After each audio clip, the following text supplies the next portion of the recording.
Welcome everybody to the Determined podcast. I am your host, Pasta Guy, along with Cupcake Pates and Viking Esberg. And today we have a very special guest and the creator of Deeper Down, along with a bunch of other Undertale fanfics, Zeragii. Hello. Applause. Yay. So Zeragii, would you like to introduce yourself? Sure.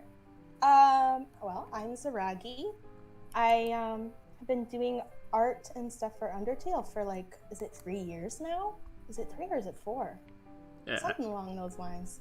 I don't know. And yeah, I have no idea. I'll have to re-look that up. But but I've been started a little Undertale comic a while back, and it grew to be a lot bigger than I was expecting it to.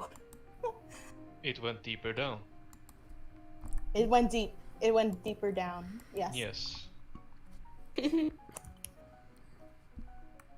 But yep, and then I started writing and stuff, and it really has helped me personally in a lot of different ways as well, like learning how to do art better. That is always good, and learn to write better. So it's been good. Doing makes you do. Yes, it makes you do better. Yeah.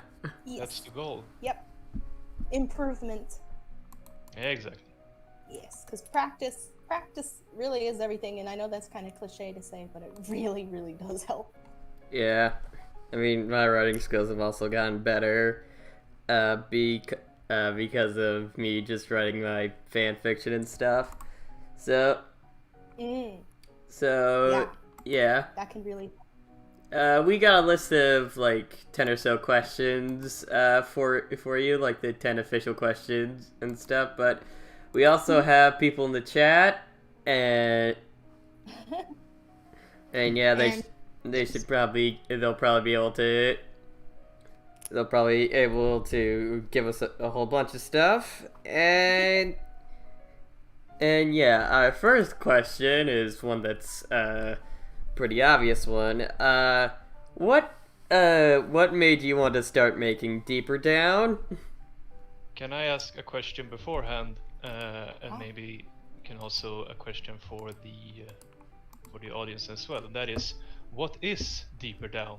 Oh yes, because Viking is someone who, the actual gimmick of our show, or at least one of them, is Viking hasn't read up on much stuff when it comes to Undertale, so he's besides his own works and a couple of other fanfics and everything, so he's not as informed. So this is I wouldn't say I'm not informed, because that just sounds a bit rude, but I'm not as exposed. Yeah. To the wide variety of Undertale fan works. That makes sense. There we go. Yeah, I have a little summary Thanks, because Cupcake gave me the heads up that may be a good thing to do. Yeah. Which is very good. I appreciate that. So I can read that if you want. Yeah, go ahead. Okay. So, Deeper Down is a comic that takes place after the game, within the first few weeks of the monster's freedom. Things aren't really going horribly, but they're also not going great. The humans won't let the monsters into the city, and are under the impression that Frisk would be better off with her own kind rather than with the monsters, even if that means sticking her in an orphanage. In an effort to maintain their newfound freedom and keep Frisk, the monsters hike back up Mount Eba with the intention of crossing over to the other side and finding somewhere safe to settle. Only Frisk ends up taking a detour with Sans in tow, and one thing leads to another, resulting in the two getting trapped back in the underground. Only now there's a much darker, powerful threat lurking in the shadows, and it wants Frisk's determination for its own purposes. So then the rest of the story just pretty much switches back and forth between Sans, Flowey, and Frisk, trying to make it through the underground alive, Undyne, Toriel, and Papyrus trying to find them and bring them home, and Asgore, Alphys, and monsterkind waiting nervously on the surface while the humans grow ever closer. And obviously the story isn't done yet, and there are some big twists and plot points coming up. But yeah, that's basically it. All right. I'm sure I'll figure out some other details to ask as we go down the list of questions we have prepared here for now, because otherwise I could just be here for the entire interview asking questions and all of that. So Yeah. I'll wait a bit Gotcha. and then intersect with a bit more. Just, Very good. just as a little side note before I continue, we're at 16 concurrent viewers on the stream and stuff, which is the most we've ever had. Our previous record was 10. Yeah, we're still a pretty small podcast, so yeah. Still, that's really, really good. Also, the plenty of people that will be watching this like after broadcast and stuff. So yeah, back to the first question of the quote-unquote official list. What made you want to start making Deeper Down? That's a good question.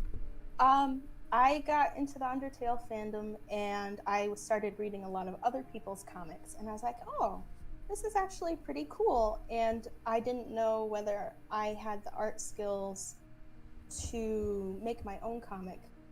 And I thought, well, why don't I just try it just for fun? My art is really terrible, but maybe it will get better as I go. And so the first order of business was to try and come up with a story that no one had thought of before, which was really hard because there are so many. Yeah. But yeah. Were you had to exposed? do a lot of brainstorming. Oh, sorry. Oh, no, go ahead. No, I was just asking because you said that the way you said it, it sounded like you were exposed to Undertale comics before you were exposed to the game, or was it? Yes, Yep, that's very true. I actually, the first thing of Undertale I ever came across was actually a picture on DeviantArt.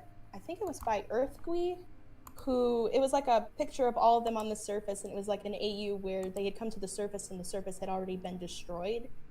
And I was like, oh, this is interesting. And it was really well drawn. And I was like, what are these characters? And so I did a little bit of research and started reading fan fictions and started looking at comics. And then quite some time later, a friend of mine bought me the game and I actually played it. So okay. did it a little out of order. Yeah, you had a lot of your elbows quite deep to the fandom before you were exposed to the source material. Follow-up question. What surprised you most about?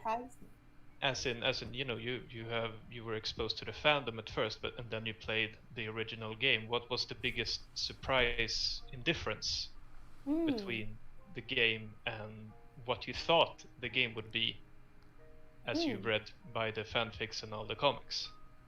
Gotcha. I think the biggest difference was just how the fandom is very, very complex and has, all these different versions of what the characters look like. So what I was expecting the game to be a little bit more high tech, I guess is the word I'm looking for. But it wasn't a bad surprise. It was like, oh, this is actually really cool. But it was definitely different. The style was different than I was expecting. Right. Yes. Okay.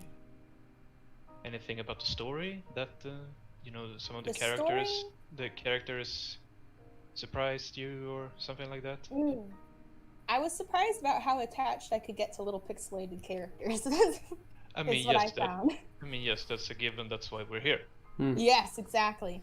That's why we're still talking about this game, like, almost 5 years after it came out, because of those pixelated characters. But, like, for an example, like, Sans is a very different character in the fandom than he is in the game. This is very true. Yes. And, were there other examples that you found? Let's see.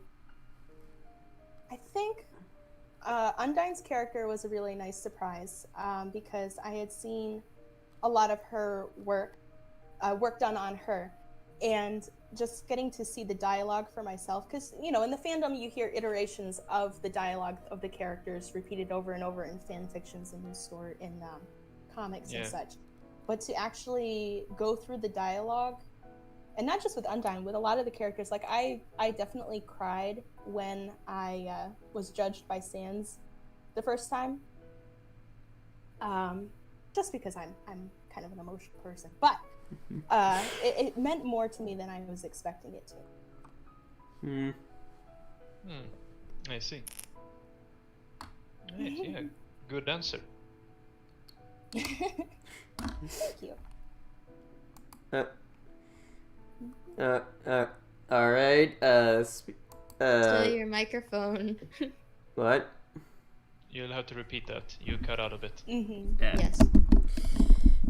Microphone's been acting a bit funky every time I got fiddle with it a bit every once in a while. Yes. I mean, it is like pretty freaking old. It is like 4 years old now, so at least. But anyways, speaking about your comic and stuff, what inspired your personal art style and stuff? Because your art style is pretty unique in the Undertale fandom, which tends to go for more anime-inspired or a different type of cartoony style than yours. So yeah. Do you have an example of it? Can you put it up for the stream? Pasta, mostly on Pasta's side, because he's the one running the picture. Gotcha. Yeah. Hang on. So a good example of her style is actually like her profile picture right there, because she drew it. But yeah, let me see if I can pull up some good. I can work on answering that. Yeah, while you do while that. he's looking. Okay. I'm trying to, of all the different things, because oftentimes an artist's style develops over time. Like, even if you look at my comic, it's vastly than in the beginning than it is now, because I've slowly made improvements, but also because you're usually influenced by the artists that you are inspired and that you look up to. For me, Disney has always been a huge thing. When I was little and first teaching myself to draw, I would watch cartoons from Disney, and so sometimes I'll have people say there's a little bit of Disney. I don't always see it, but I do see. Yes, the more the color and like the thickness of the line, but the faces and know any terminology, but like the faces and the motifs, those are not Disney. That's what I'm guessing. The anime with the bigger with the different eyes. Yeah, it's mostly that the eyes have. Yes, the eyes have it. So there's definitely a lot of time, especially in the line work. People have told me before. Yeah. I'm also a really, really big fan of Bone by Jeff Smith. I read all of Bone in middle school. That right now it's my favorite. I have the black and white version, which I like more. So a lot of my shading and how I learned how to shade comes from that. And really the only other thing, I liked Don Bluth's work. Don Bluth was a animator. He made movies. Still is.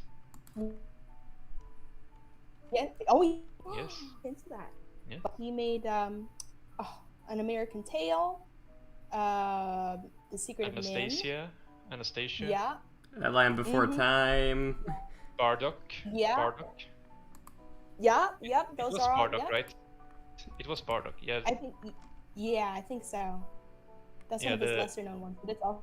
Yes, it's pretty fun. He also made the Dragon's Lair and Space Ace. You are well versed. Yes, of course. I love Don Bluth. I still have nightmares from the rat tank from American Tail, because everyone has that. The sharp tooth in the rain in Land Before Time is also pretty freaky to me. Oh yeah. What about like the demon cat and All Dogs Go to Heaven? Oh yeah, I forgot about that. Oh yeah. That's very cool. It started as an Undertale stream, now it's just gonna become like childhood trauma from Don Bluth movies. Oh, no. I mean, like, I want to make a series, like an animation series on my my YouTube channel at some point. Just be like and call it childhood trauma, and just like talk about movies that I had nightmares about as a kid. Oh yes. I mean, if there's any movie that is really trauma-inducing, that is Pinocchio. Oh yeah. Mm-hmm. Yeah, that's pretty bad. I can tell you the story later about how Undertale hit a irrational fear that I had from Pinocchio. Well. Oh. That's interesting. Yes, we can do that later. You know. Okay. If we're talking about like kids films that like quote unquote screwed us up, like Hell, I Am a Fish. Oh my gosh, yes. Don't even mention it.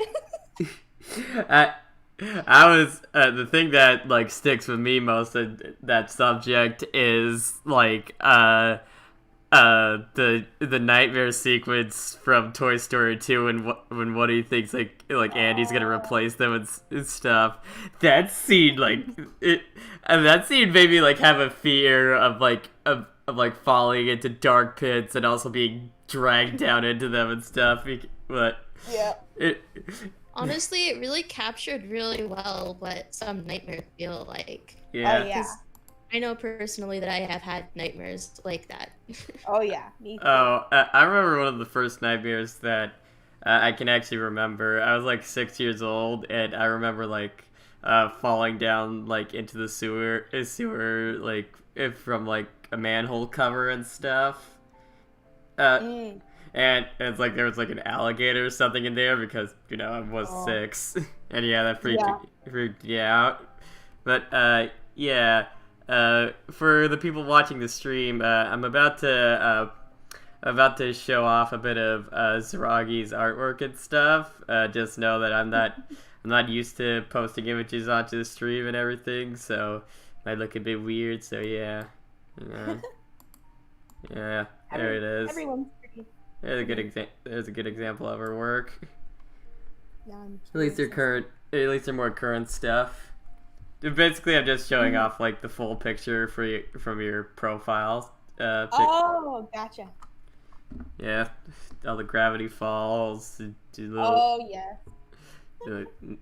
Nico and what's that Pokemon called? Mikyu. Yeah. Who's that Pokemon? Ori from Ori in the Blind Forest, and of course Sans. Yeah, my buddy Sans. Yes.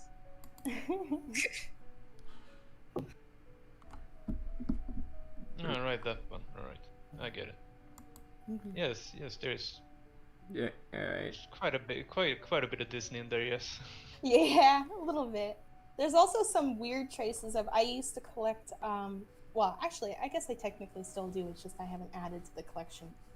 French comics, and I always iterate that. No, not like inappropriate French comics. I mean like Asterix. That's Belgian. Of course, please pardon my very bad French. Spirou. Spirou. Yes. Spirou is. Yeah. So. I think. Yes. Mhm. So there's a lot of those. There's some once in a while, like when I draw certain characters, a little bit of that comes out too. So. Holy hubba. Holy crap! We have a whole 20 viewers now. New milestone! Woo! Yay! I'm sorry. I missed what you said. It stuttered. Is the Marsupilami from Spiro, or was it? 20 views. We have 20 viewers right now. Oh, awesome! Nice, yes. Yes. Oh, what's it called? Gaston. Oh, Gaston! Gaston. Yes. It's the best. It's the best. Yes, and I'm always happy when I come across someone who knows those because at least I'm in my European. area. Hello, I'm Well, European. well, I know that, yes, but The only like European comics that I really got in. Tintin. Yeah. Oh, yeah. I was just about to mention. Yeah, Tintin was the only one I got into really because of the movie and Yeah. stuff. Mhm, I watched. yeah. I read the comics and also watched the animated show that like adapted the stuff from Yep.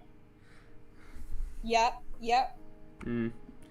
I really enjoyed. I liked the comic, and then when I found out there was a movie, I was really excited. And every once in a while, I still pull it out and watch it. It's good movie night material. Tintin has a series as well. Yeah. I also watched. And the intro to the Tintin movies is Yeah. the best there ever is. Yeah. Fantastic. Yeah. Okay. I agree. Okay, Zeragii's art, I love you and all, but you gotta go away because I want to make sure people are hearing, people can see Cupcake's great art and stuff. Yeah, no problem. You made that? Yes, Cupcake made that. That's beautiful. Yes, I did the background. Very nice. Ooh. Which by the way, might be actually looking a bit cleaner now because I'm using the version I'm now using the version that you actually posted to DeviantArt, which is a bit more higher quality and stuff than the. That's weird because I like literally handed you the PNG, so I don't understand why it would be more quality on art, but okay. I don't get it either. Anyways,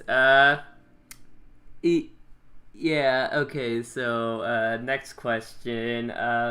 What are some of the inspirations for your story, Undertale related or otherwise? I mean, I know as a fandom we like to talk about like, oh, this AU inspired me to do something in my AU and stuff, but there is like room for inspiration from other stuff. I mean, for the fanfic I made, I took inspiration from Doctor Who all the way to Neon Genesis Evangelion. So, right. Well, first I'll say that there were Undertale stories or comics that did influence at least the tone that I was looking for. Among those being, let's see. Well, I love hand plates. Hand plates is a big one. And also Insomnia by Wiley Art.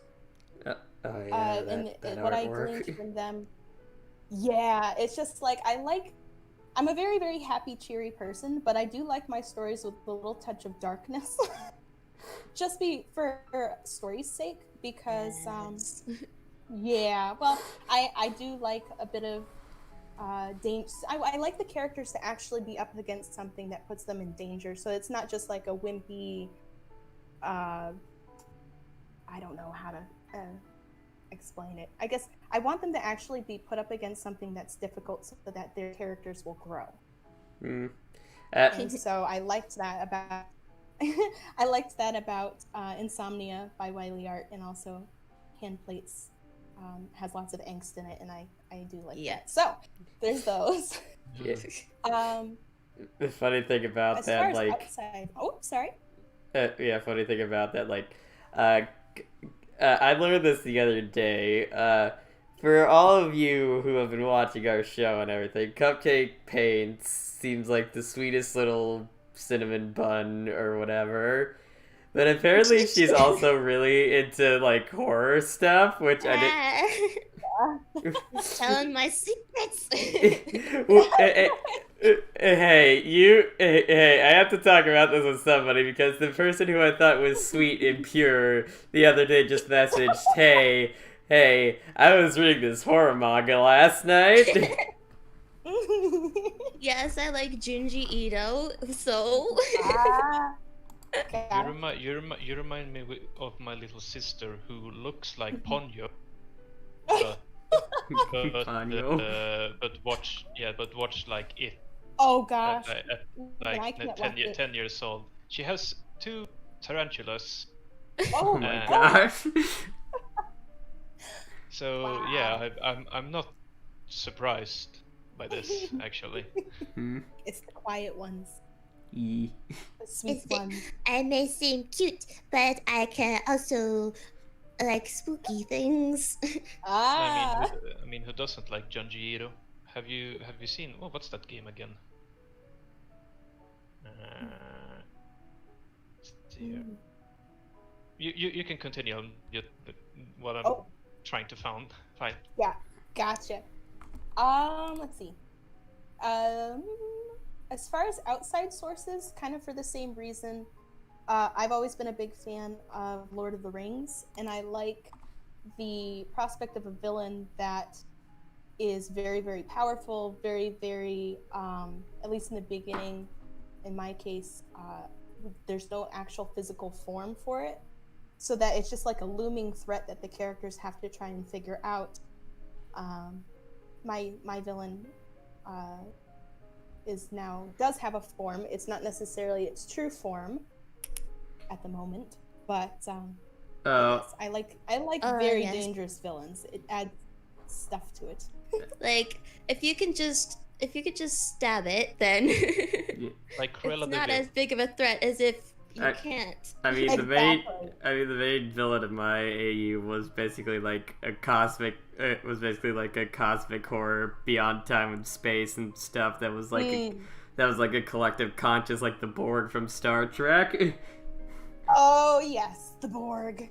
I don't have any villains in my stories. Yeah. Oh.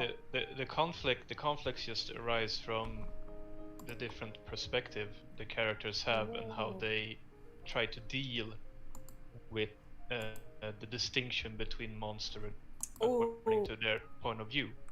Right. Yeah. I like that too. It's like the I'm guessing it's like the classic 3 types of conflicts in literature, and I have to remember this because right now I'm doing my English tests and stuff. It's man versus man, so if like the conflict is a villain, then it's man versus man, man versus self, and then there's man versus machine. nature. Team 42. All right. No, man versus nature. Don't bring in those money-powered robots to this. Yeah. Look at all that money. Cupcake, you're bringing me back like flashbacks to college because I'm sorry. no, they're good memories. Most of them are good memories. Okay. I remember learning about the different conflicts. Yes, that was a lesson I really enjoyed, and I was like, ooh, I'm going to use this. So this is kind of embarrassing to say, but I think I might have failed my creative writing class for this semester. Oh. Because basically the problem I had was, one, the world got set on fire like halfway through my semester, and two, I was more focused on, because I was doing bad in some other classes and stuff, and I'm more focused on those classes, and since at that point the creative writing class, I was like able to just skip on stuff, but then I realized, I didn't do a couple days before the big due dates for stuff were in and stuff. I was just like, oh wait, I haven't been doing like writing workshops or and all that type of stuff. So it's gonna be so that's gonna be a really weird anecdote where if I do become like a professional author and stuff, I can literally just say it's okay if you're not doing well in your writing classes, because I failed my creative writing class in college. Oh, yeah. And I mean, unusual circumstances, it affects every area of your life. So. Yeah. I haven't written creatively in my entire university career. Oof. I'm trying to think. I don't know if I think I had one writing course, and I was super quiet, and I had to have special accommodations because I was so nervous that I couldn't focus during the test, so I literally had like note takers for me and everything. It was kind of pathetic, but it was helpful, and that's what I needed. Yes. I found a game, by the way, which I wanted to mention. World of Horror. Ooh. You have, if you haven't heard of World of Horror, Cupcake, then you are very welcome that I mention it to you. Write it down, and then after this, you watch the trailer. Okay, I shall do that. and then you'll thank me, because I won't say anything, but this is going to be exactly what you want. Yeah. Right. So far, I don't see any questions in chat. Chat, both on Twitch and YouTube. If you have questions, ask them.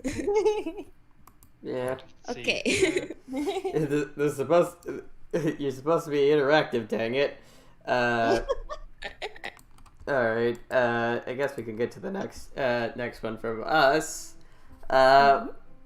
What other AUs do you enjoy in the Undertale fandom? What other, along with like what other fan content in general and stuff? I mean, I know you've mentioned hand plates and Insomnia, but there's probably bound to be a bit more. Oh yes, yep. Let's see.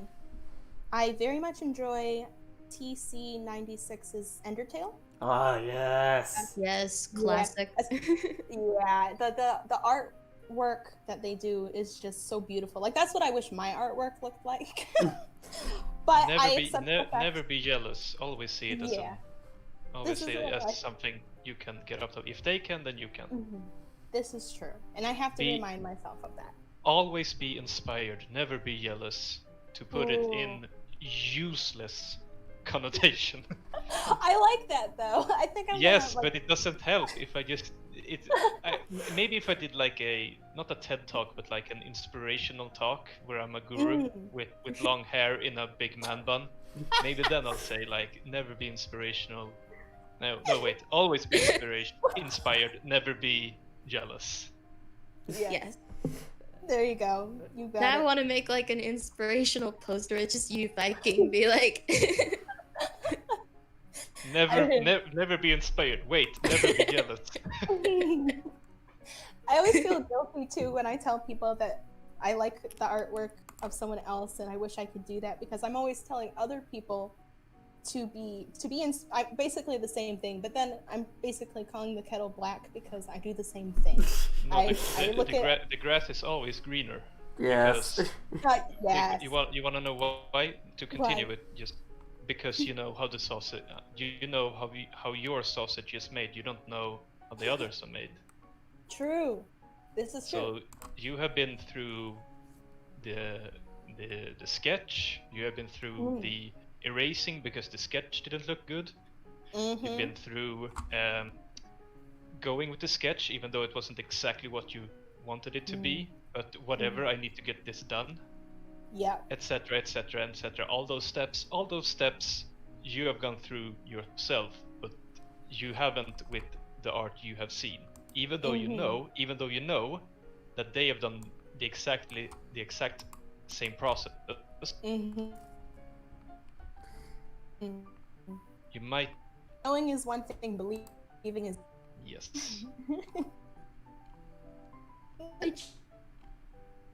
Like being an artist so perfectly. because I have a lot of artist friends, and I also understand the process, because I want to learn like drawing and all the processes through that to improve my role. The same thing that I apply some of the principles of animations, for example.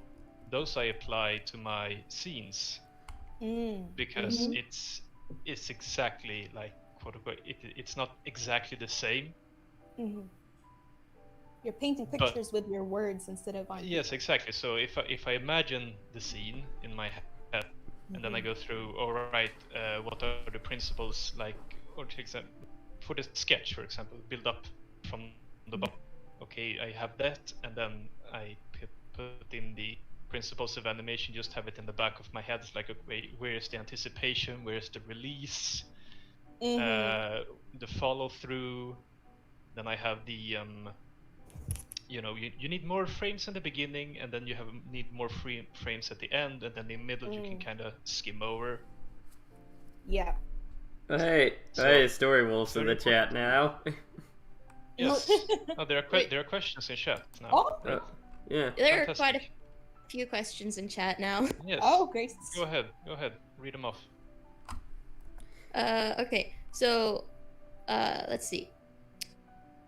In YouTube, Emily Plays asks, I would like to start my own comic sometime soon. Any tips? Any tips? I guess the only tips I would have is just try and find something, especially in the Undertale. It depends on if it's an Undertale comic or fan fiction or whatever you're working on or not. Try and find something new, because there's so much content that copies each other, which is fine, but if you want it to stand out, try and find something someone hasn't done, or put a twist on something so that it's a little bit different, a little bit more original, and it will usually stand out more that way. But as far as the actual process, well, first of all, what was the question again? I'm jammering. Just any tips for starting a comic? Oh, starting a comic, yes. Well, I guess the way that I did it is I just said, I want to do it. And then I kind of jotted down a bunch of ideas on a page. I actually came up with Deeper Down while sitting on a beach, like a little pond beach, at 6 a.m. at a summer camp. I was a counselor there, and in order to have a little bit of free time, because I had a lot of kids that I would watch every morning and all through the day, in order to have a little time to myself, I would get up really, really early when nobody dared to get up, and would go down and jot down things on a page. And if you brainstorming is just get everything in your mind out on paper, and it can be scribbles, it can be sketches. I still have a lot of mine, I think. And that's a good way to just dump everything on the page, and then you can go through it and say, oh, I like this idea, circle it, and then over time, you kind of come up with an idea. And then once you have an idea, all you have to do is figure out where to start, and then just kind of jump in. Because it's good to think things through to some degree, but if you like, I'm gonna plan out the whole thing, for a lot of people, you just kind of get caught in the process of trying to get it ready, and then you never start. It's not the case for everyone.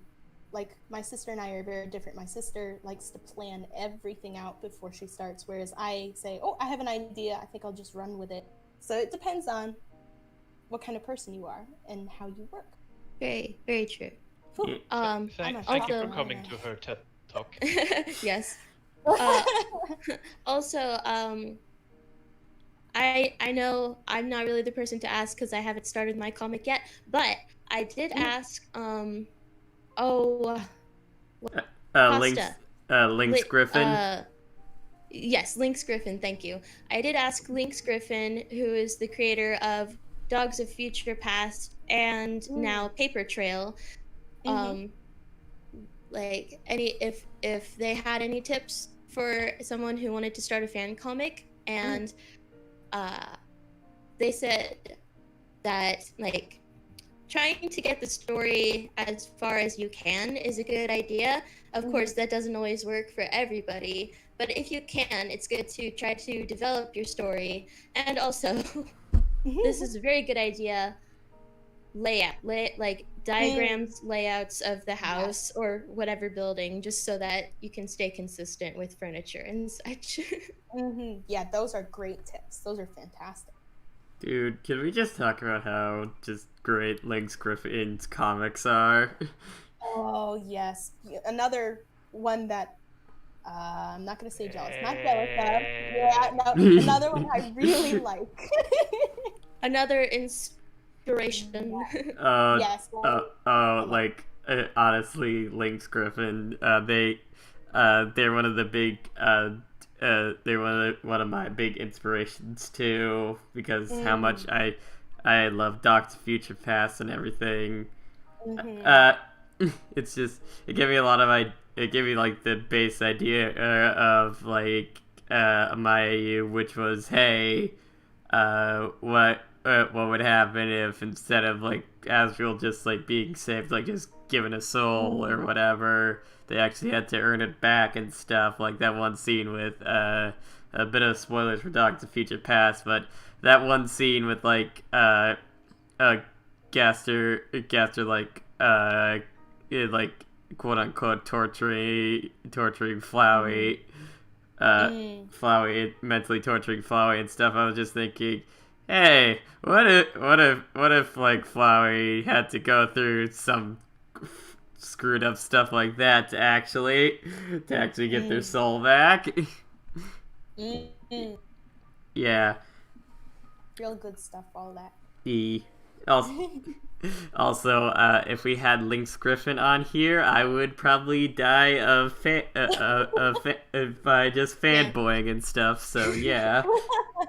Don't worry, I'll be a good anchor for that, because there are some stuff with Lynx Griffin's comics. While I agree that yes, they are very good, there is just something about her story that makes me think that they need one more pass in the oven.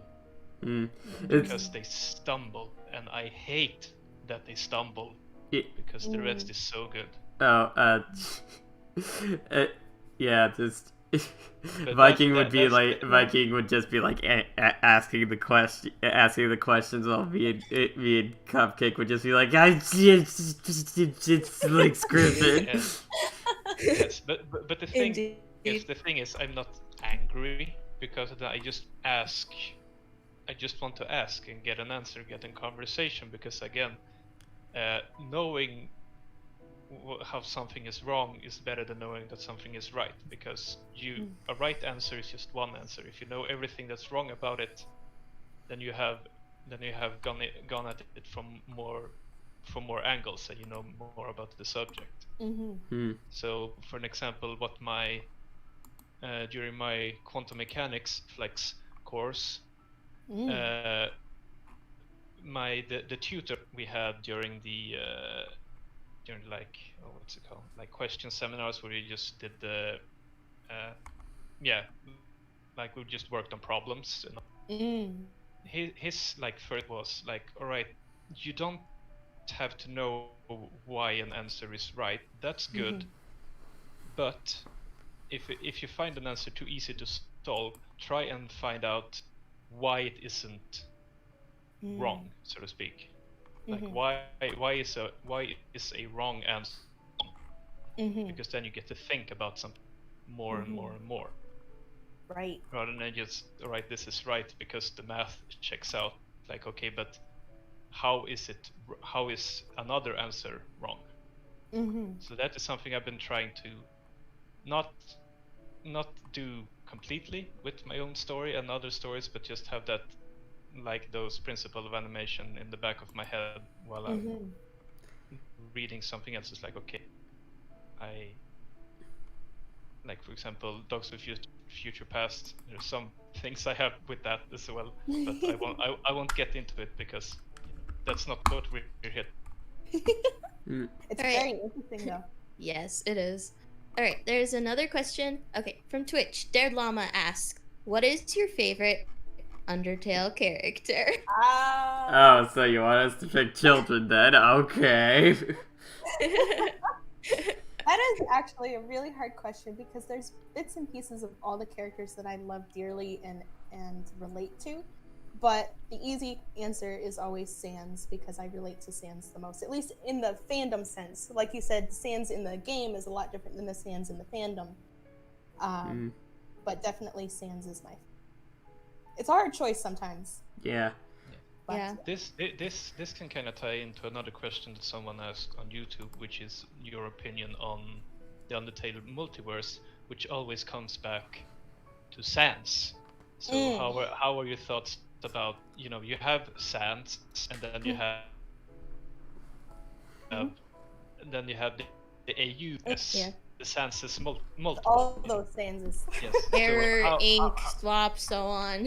exactly. How are you about them sans, and how are you about the the Undertale multiverse? Quote unquote. Gotcha. Let me think. There are certain, and I think this also ties into a question, Pasta, that I didn't actually answer from you, so I'll tie it in. There are certain AUs that I really like, and then certain ones that I'm not a huge fan of. I do like to some Underfell. I like the idea of kind of a more dramatic, more killer be killed world. And then the multiverses, I like the fact, okay, I'm tripping over my words. The multiverse is cool because it opens up so many options for so many different stories, and I really do like that. But I tend to stick myself more to the streamline original classic AUs for the most part. Because those are the ones that I care about the most. But again, I do enjoy that there are so many multiverse Sanses because I like Sans in pretty much any form, so I'm happy that there are so many to choose from. Yes. Okay, there's kind of a follow-up to that, which by Dr. Mecha on Twitch. What's your favorite AU? Oof. Favorite AU. And how do we define AU? Do we define AU as in like swaps, fell, like suffixed and prefixed stories? Right. Is that what we define as an AU, or just a story, Undertale fan work in general? Because I think for this purpose we're going to say things such as like Underswap and Underfell and so on, and because if we went into like fan comics like and all of those like which are technically AUs but still branch off from the original game, then we're going to be here forever. Yeah. This is true. Again, I think Underfell, to a degree, I like the concept and the idea, and I'm gonna try and start dipping into that a little bit at some point. But only like, I know I'm an adult. Obviously, I'm an adult. I'm 26, but I like clean versions of things. So I tend to. It's hard for me to hunt down stuff for Underfell that doesn't have stuff in it that I'm uncomfortable with. Or like a hideous amount of cursing. Right. I mean, I went to college. I've been exposed to a lot of cursing, but I don't curse myself unless I did swear on a roller coaster once, but that was extreme terror. But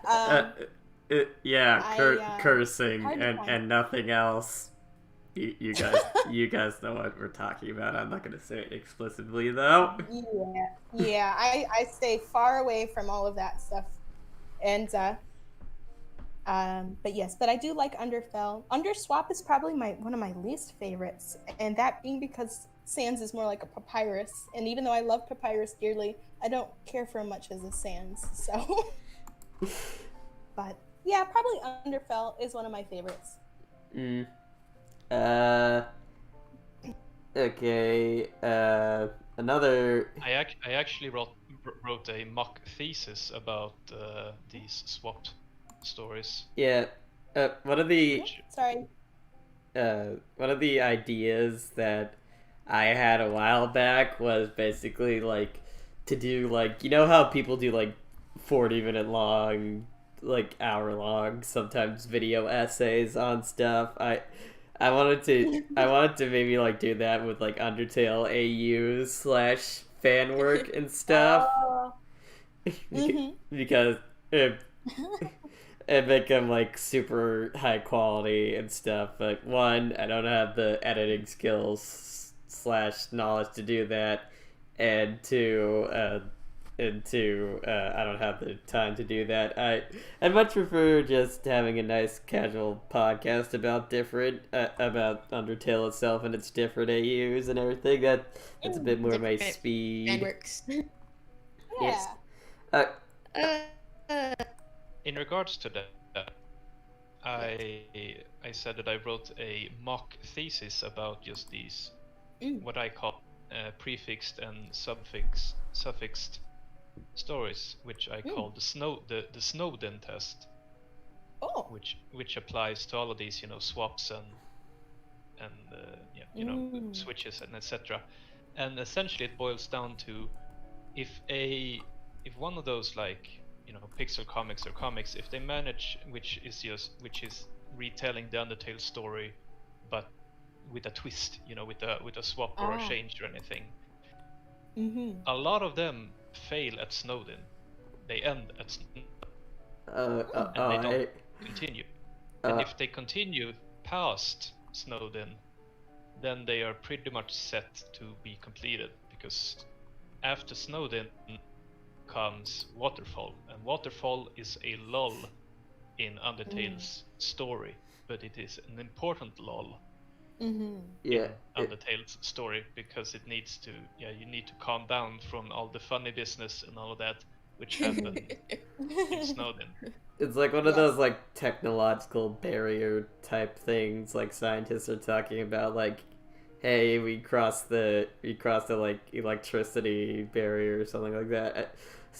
Something about science that I can't really remember the exact things of right now, but yeah, Snowden is like a barrier of, like, if you can make it past this, your comic will complete, or just fanfic or something if you're doing those types of AUs.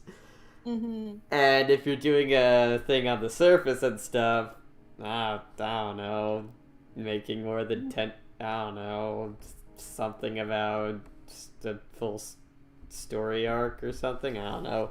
It's because, like, stuff on the surface, it is popular, but not as popular as just, like, having Undertale but a twist and everything.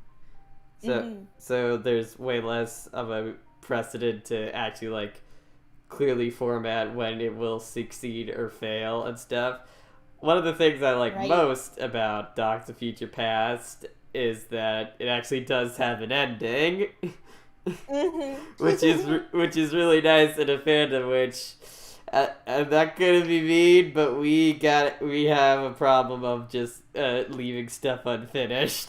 That's just fandoms in general and fan works. Yeah. Because the honeymoon period is, you pretty much understand what I mean when I say a honeymoon period when you do a project.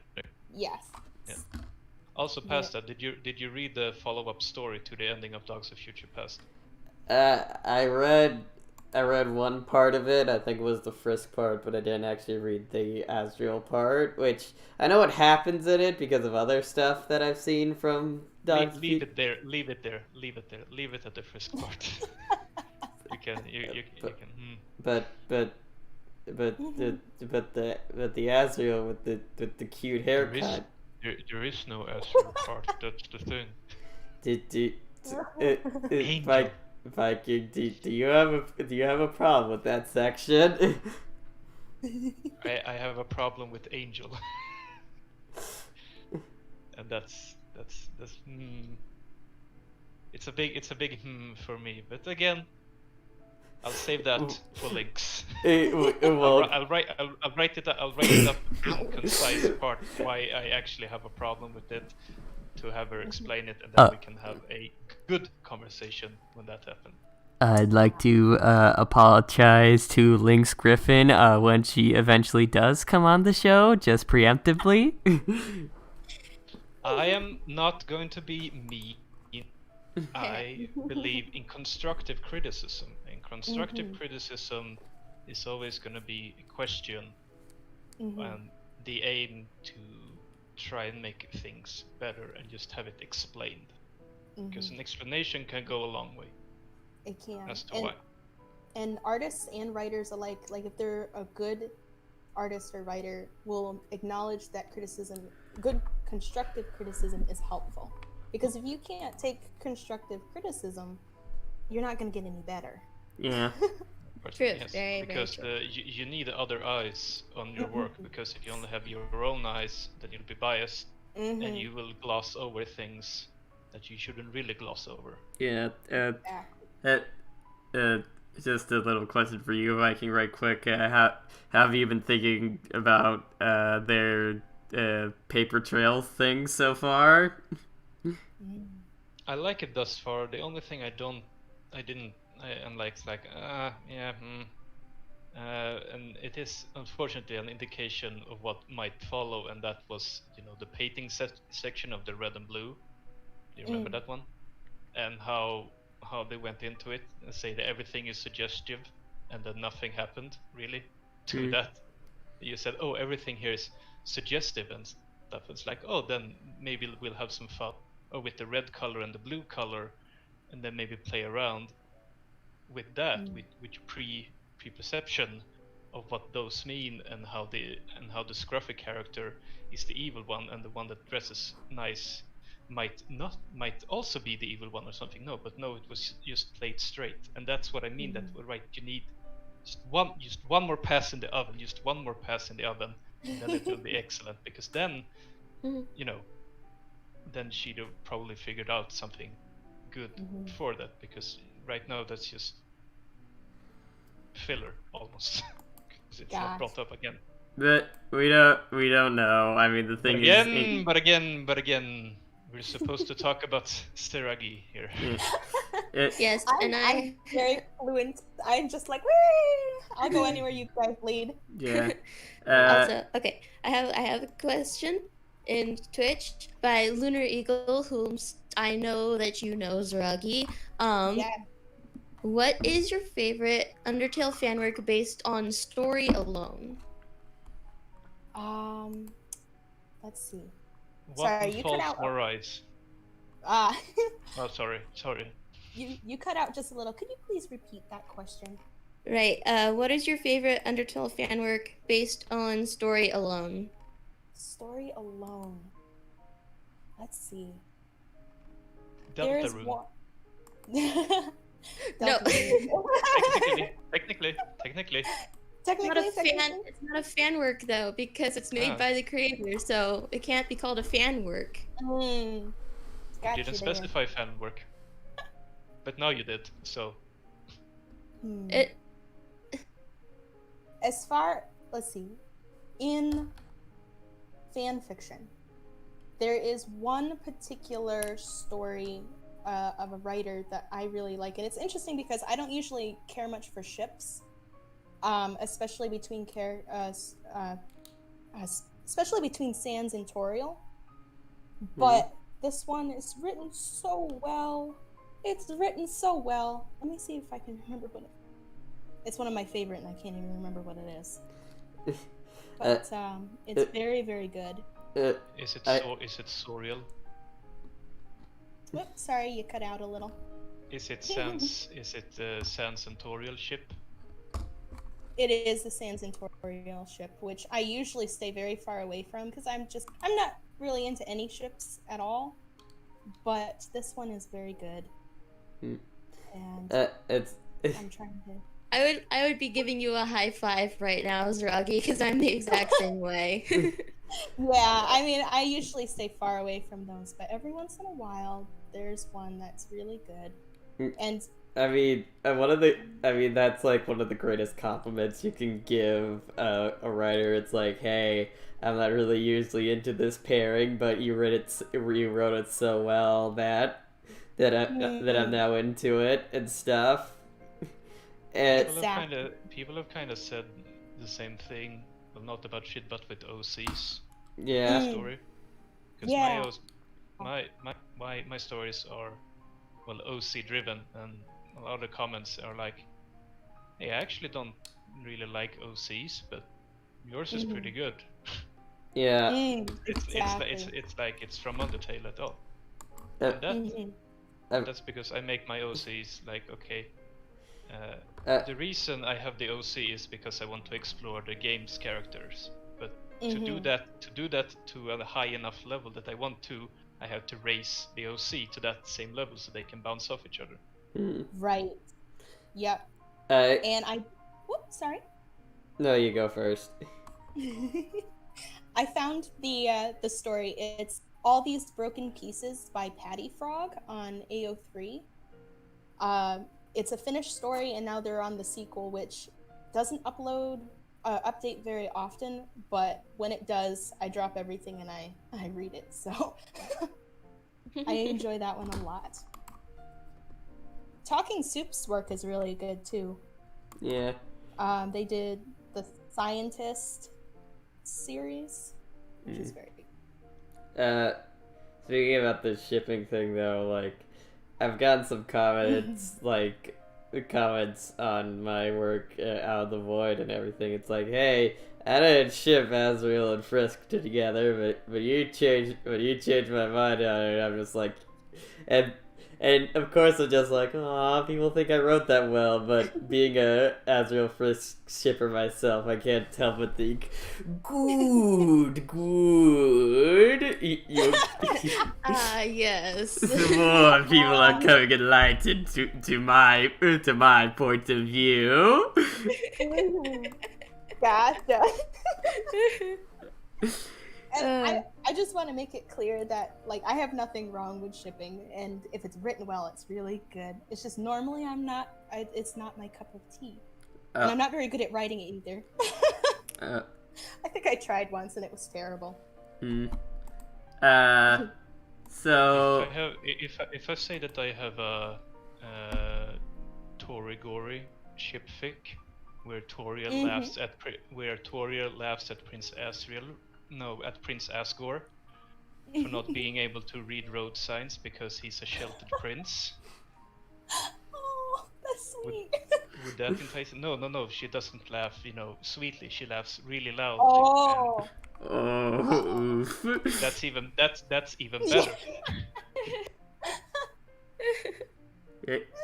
It's okay.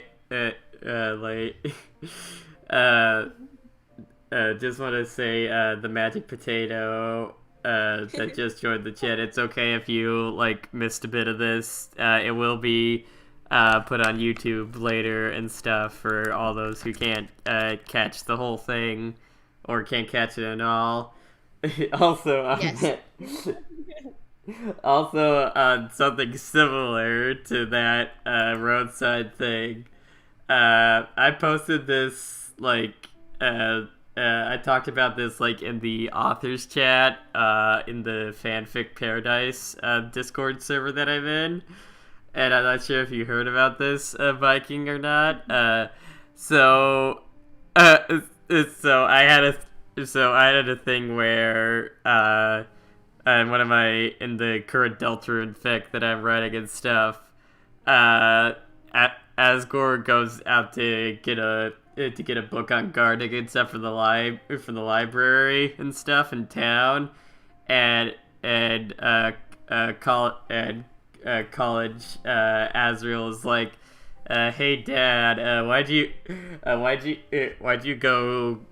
are you getting a book on gardening when you could just go on the internet? And then Asgore's like, oh goodness me, no, because one time when I tried to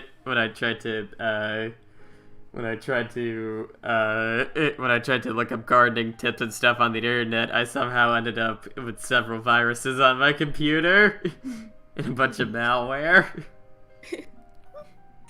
Alpha's had to fix my computer for me. Just cute ideas like that. Just Asgore being technologically inept. Just a young human. How do you Twitter? What is this Facebook you speak of? Is it a book? Right. Full of faces? That would be so scary. Oh man.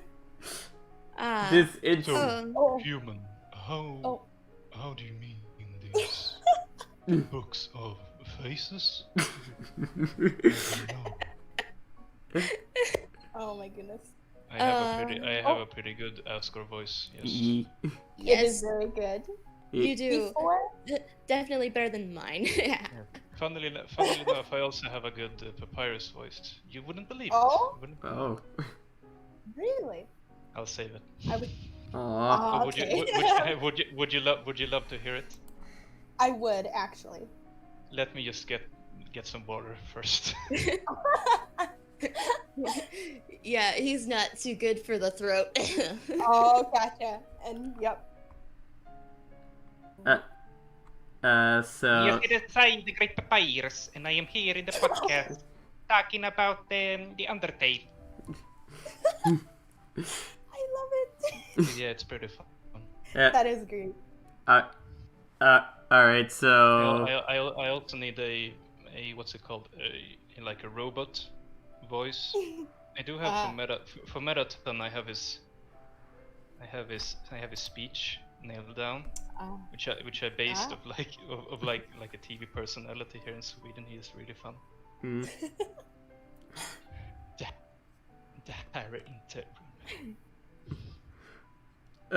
How did I do it? I'll have to mute myself for like 30 seconds just to remember how it went.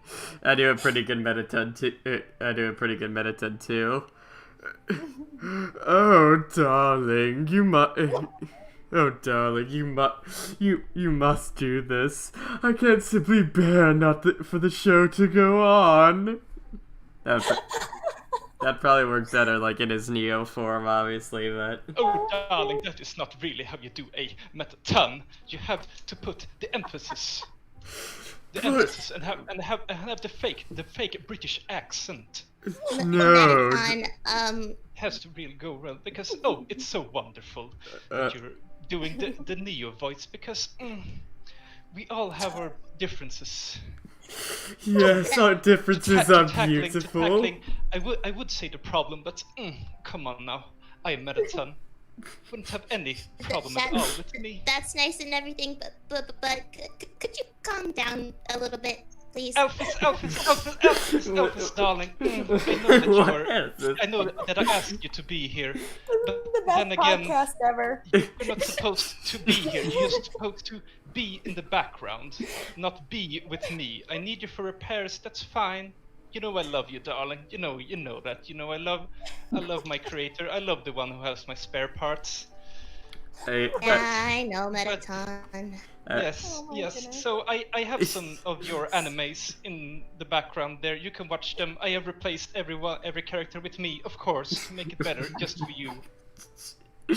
Oh my gosh. Please, for the moment. Wow. You guys are all very talented. we're doing if we're like this now, I'd hate to see what happens when we actually get like an actual voice actor on. Yeah. Oh, We wow. already have a voice actor on Hello. Yeah, okay, a voice actor that Oh, you must mean me. Another. Well, I'll tell you, Cupcake, your voice is like, when I think of Alfie's voice, yours is like the most perfect version that I think of. It's like when I'm reading, and even when I'm writing Alfie's dialogue in my comic, your voice is the one that I usually think of.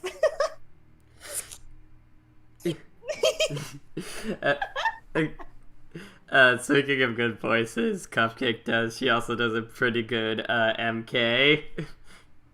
Ah. No. Yeah, she does it. Yeah, she does that, which was fun. Reading, which was kind of fun reading out some of my stuff. We did some voice acting stuff for my story where MK is a pretty prevalent character, where he's grown up and stuff. And there's one part of this thing where it's like Undyne and Alphys's wedding reception and stuff, and MK gets drunk at it. Oh no.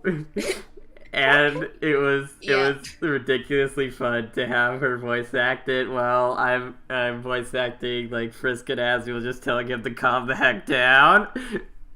Oh my god. We have a lot of fun in this fandom, that's for sure. Yeah. Yes. Yep. Unfortunately, there's not a lot of Swedish projects, so I can do it in the Swedish. Aww. Oof. Chase the I did- affection, I did- Cupcake. I made a recording of Asriel in like an overly Swedish. The Asriel, his speech in like an overly Swedish Can I borrow that term, overly Swedish? Yes, Overly- something. overly Swedish Swedish. accent. It was I talked about it while eating a packet of meatballs, and then I had my microphone from IKEA while I did so. So it came out very funny. Because the inflections, as you can hear, they are more on the vowels. So when he say determination, it comes out like this, and it sounds very silly. But it's also supposed to be silly because it is overly Swedish. Right. I like overly Swedish. Exact indeed. Okay. Sorry, just before. Oh, I'm sorry. I keep talking over you. Before we move on to the next question, I just wanted to do a shout out that Lunar Eagle, if people didn't know, is my boyfriend. So I wanted to thank him for being here because he helped me through all of the nervousness before I came on. I didn't know Lunar Eagle was your boyfriend. That makes so much sense. I figured it out I figured it out. So I'm like, I'm like, Who could it be? and Master Detective. Now I just imagine a duck in a little Sherlock Holmes hat. Yep, that's me. So Zeragii, are you over the moon about the Lunar Eagle? Yes, I am. Yeah, very good. And it's funny because I met Lunar Eagle through my Deeper Down comic, so it really has affected my life in a lot of ways. Very similar to the guests we had last week. Yeah. But what you say? I'm sorry, you cut out. Yeah, last week we had Softopus and Tim, the writers of Golden Quiche, who met in the Mega Man fandom. And they were apparently fans of each other's work, which was very interesting. And then they connected and found each other. So cool. So again, this is a good theme we have. These two for our guests. We'll have to ship our guests before we get them onto the podcast. It seems. Yeah. To be consistent. Yeah. Consistency is very important. Yes, it is. Definitely. So someone asked this question a while ago in the chat, which is actually similar to one of the questions we were going to ask you, Zeragii. They basically asked, hang on, let me scroll up and see if I can find it right quick. It was up a while back. Come on, where is it? Okay. So Juicix 5684 asked on YouTube, how was the story supposed to end when the story was supposed to be 10 pages long? I think that's for like Deeper Down. And also, how do you feel after people start to actually a lot of people start to take interest in your comic and stuff? That is a good question. Question and a half. 2 questions. My voice is. Let's see. For those of you who don't know, Deeper Down was only supposed to be like a test, so it was only 10 pages long. And what ended up happening, it was just supposed to be that scene in the beginning with Papyrus and Frisk playing hide and seek, and that was supposed to be it. But what happened is, after I had done the 10 pages, I started having people send me messages saying, "Oh, is there going to be more?" and asking questions. And I was like, "Oh, well, I don't mind continuing this." So I sat down and brainstormed really, really hard and came up with a story that I liked, and then just went with it. So it was a bit of a surprise to me too. But I forget. I think I've gone off track a little. What was the actual questions? Well, that first question you answered fine. The second question was, how do you feel now that how do you feel knowing that a bunch of knowing that a bunch of people are actually like reading and watching your comic now? Oh, I have mixed feelings. I'm very, very, very grateful, I think is the biggest feeling that I have, because, and again, Viking, this goes back to the grass is always greener on the other side. I look at my own work and I'm just like, why would anyone want to look at it or read it? And I know that my boyfriend is going to be saying something about that to me later. But your work's amazing. I guess I'm just really, really grateful that there are people who find it either entertaining or find it pretty or find it the story good, because the story for me goes a lot deeper down for me than for some people, I guess, because the story, every section of story addresses things that are going on in my own life. So there was a section on forgiveness, and there was a section on feeling lost, and it's stuff that I myself, and I don't mind sharing because I'm a very open person. Like, I have some serious trauma stuff that is being dealt with lately, especially, that I'm trying to work through with a therapist and stuff like that. And so a lot of those issues and things that I'm struggling with myself get put into the comic in some way or form, not necessarily in its purest form, but enough so that it's almost like therapy for me.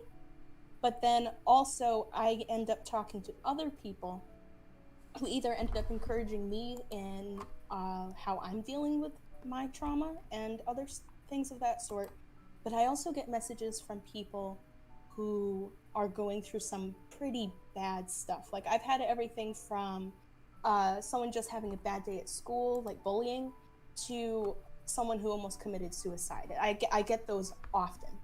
And it's kind of become a ministry of sorts of me to be able to reach out to other people and say, I may or may not know exactly what you're going through, but we all have pain and we all have hard times and dark times, and it's okay, because just like these characters in the story, it's gonna work out, even if we can't see it currently. So I'm just immensely grateful that people like the comic, but also that it in at least some people's lives makes some sort of a difference, in that it's something they can go and read and find some kind of relatable subject, and then we can talk, or I can just send them hearts or something. So, but yes, got a little emotional there. I almost started crying on you. Oof. Yes, but I can expand on that a bit if you want. This is just my personal experience and just thinking I've been done, and that's the real reason why there is like an overly, the slice of the cake, the fandom cake. A big part of it is the angst and anxiety / depression. I don't really like to talk about depression depicted, because most of it is not actually, good.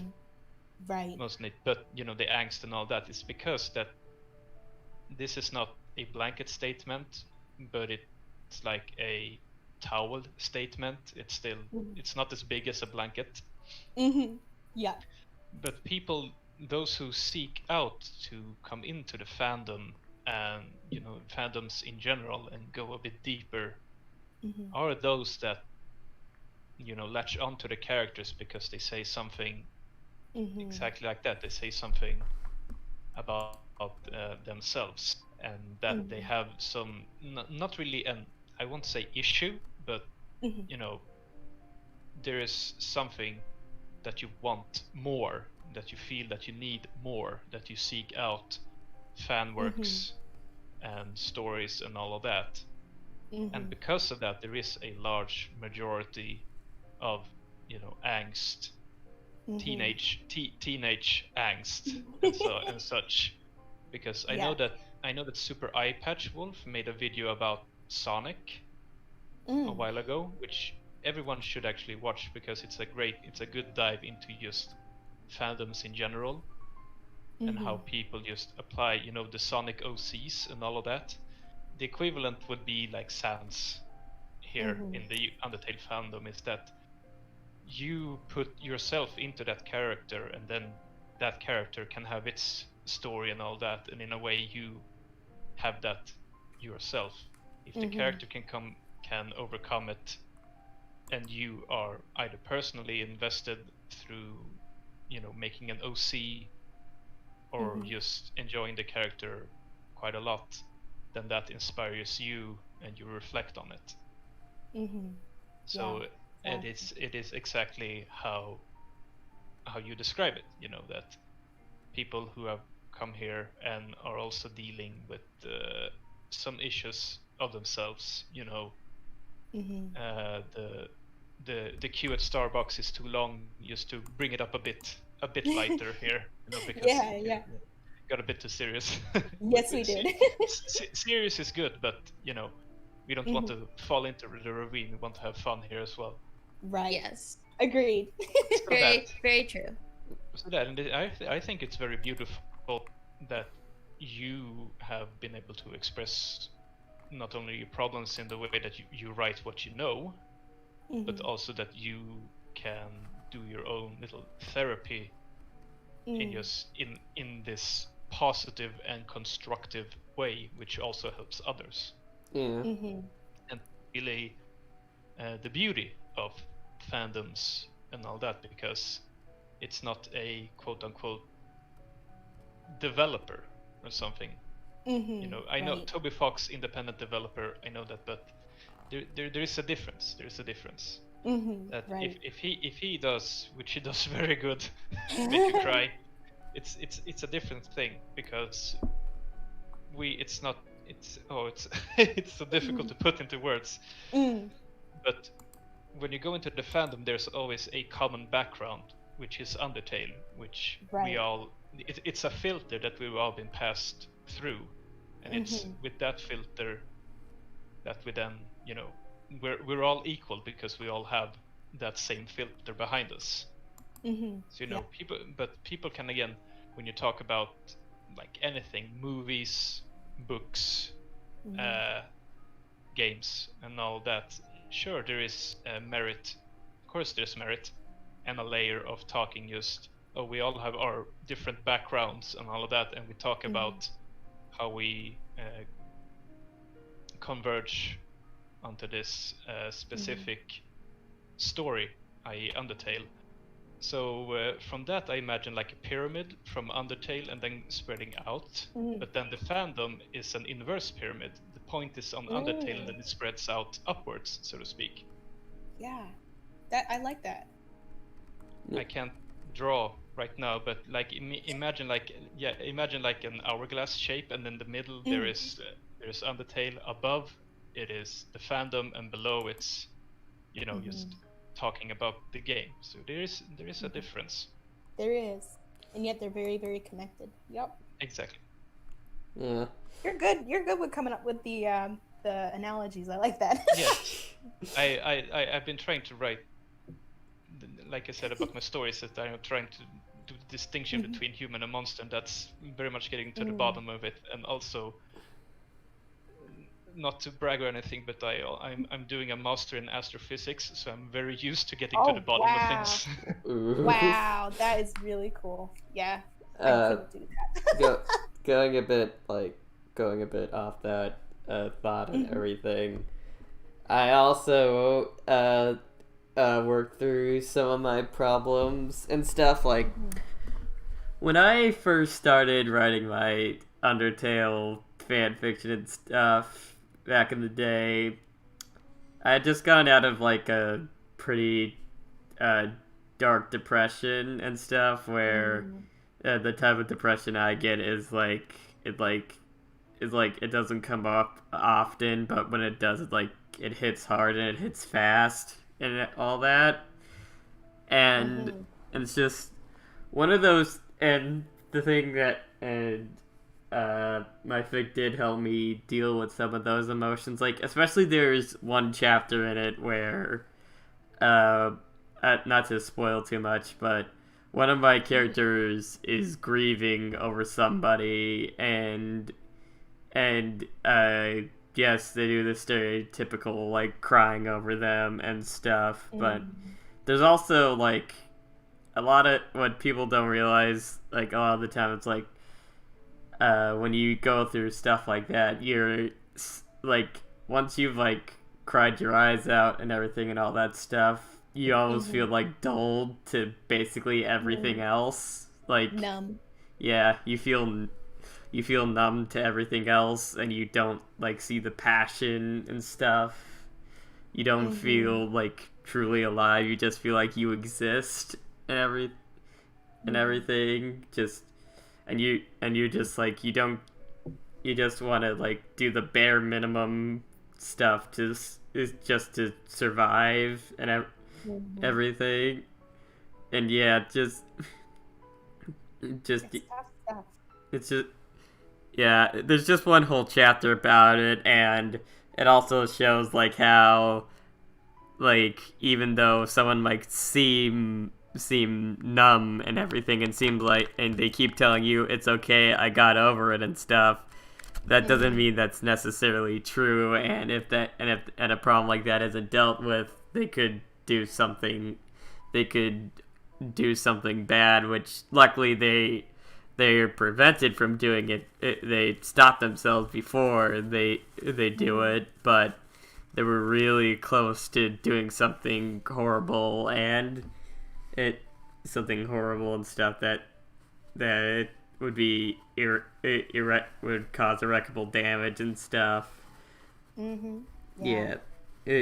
Also, as someone pointed out in the comments, just as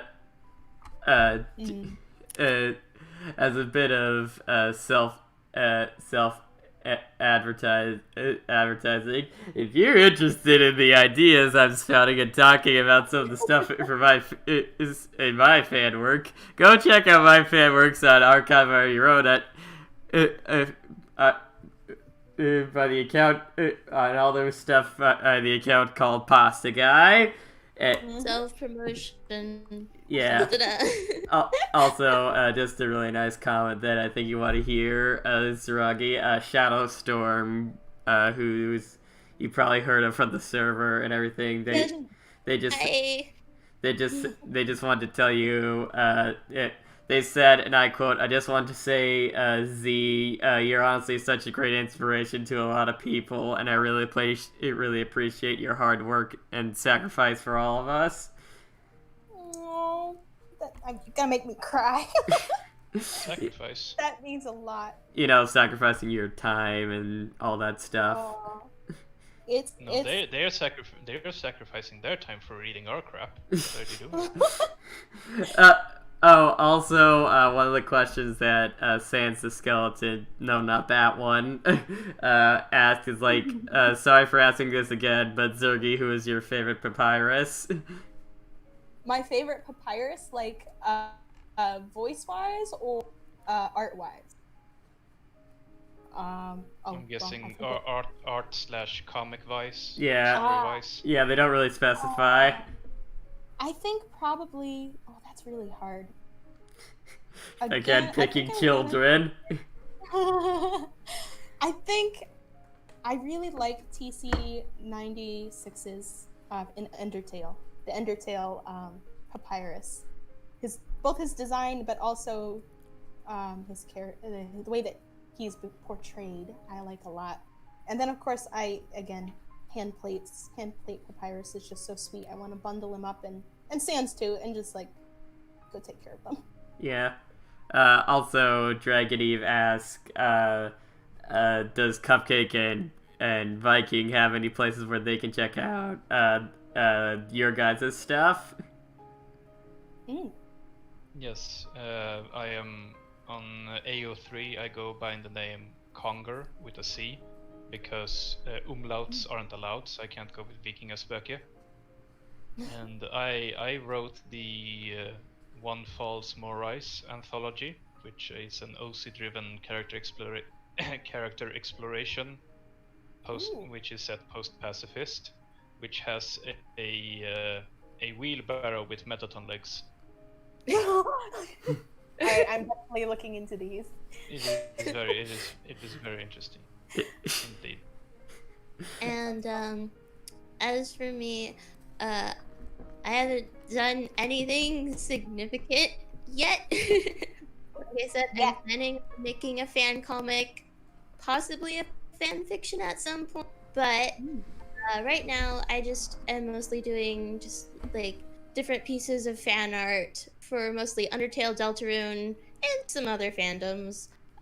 So I have a DeviantArt, which is Cupcake Paints with a hyphen in between Cupcake and Paints, and then Tumblr is the same, Cupcake Paints, but without the hyphen. Yeah. Wow. And I have a Twitter, but no, I don't post there, so don't bother with Twitter. Oh, also, I do voice acting from time to time, but the problem is I don't do it on my channel, I do it on another channel. Yeah. So that's the thing, I mostly do it for friends and stuff. Yeah. So Also, the latest are on Smieska's channel. Yeah, also elaborating a bit on my AU and stuff, because I haven't really gotten into at least this stream for just more general ideas about it. More general ideas about the AU and stuff. First off, you could go check out the episode 1 of this podcast where we just talk about the 3 main hosts stuff for a while. And secondly, to talk more about my AU just more generally and stuff, it's basically the whole AU. First off, it's Asriel led / Flowey and stuff, and basically it's like a road to redemption and stuff, and also getting over past trauma and everything for him. Like at the first story is all about him like getting his soul back and body back, and questioning if he really deserves to get his soul and body back and stuff after all the terrible things he's done. And the answer is yes, because we wouldn't have the rest of the story without it. But it's an interesting way to get to that, yes. And the next story in it is more about, hey, now that you're alive and stuff and everything, those problems don't necessarily go away. just because you're not a soulless flower anymore, and there's still a lot of problems you have to deal with and stuff, including a bunch of new problems, like, hey, one of the people I brutally murdered like multiple times and stuff. I think I might actually have like feelings for them and everything. Oh God. Oh no. Oh no, dear. My Asriel spends his time trying to answer the question, how can I live up to dying? So that's a good. He also tries to overcome the trauma of accidentally breaking the car key in Toriel's car after borrowing it. Very relatable, actually. Yes. I haven't like driven a car, so it's not relatable to me. But Also, you guys want King Asriel? Wink, wink. What? Yes, exactly. Oh, look. Caught him right on the hook right there. I legit did hear. I'm missing the boat here. Is Zeragii is the creator of Swap and Fell? Soptopus. Zeragii is the creator of Deeper Down and a bunch of other fanfics and stuff. Which I really need to finish. Yeah, but yeah, it's basically just like, yeah, it's basically like encountering past trauma and all that stuff. Also dealing with like growing up on the surface and stuff.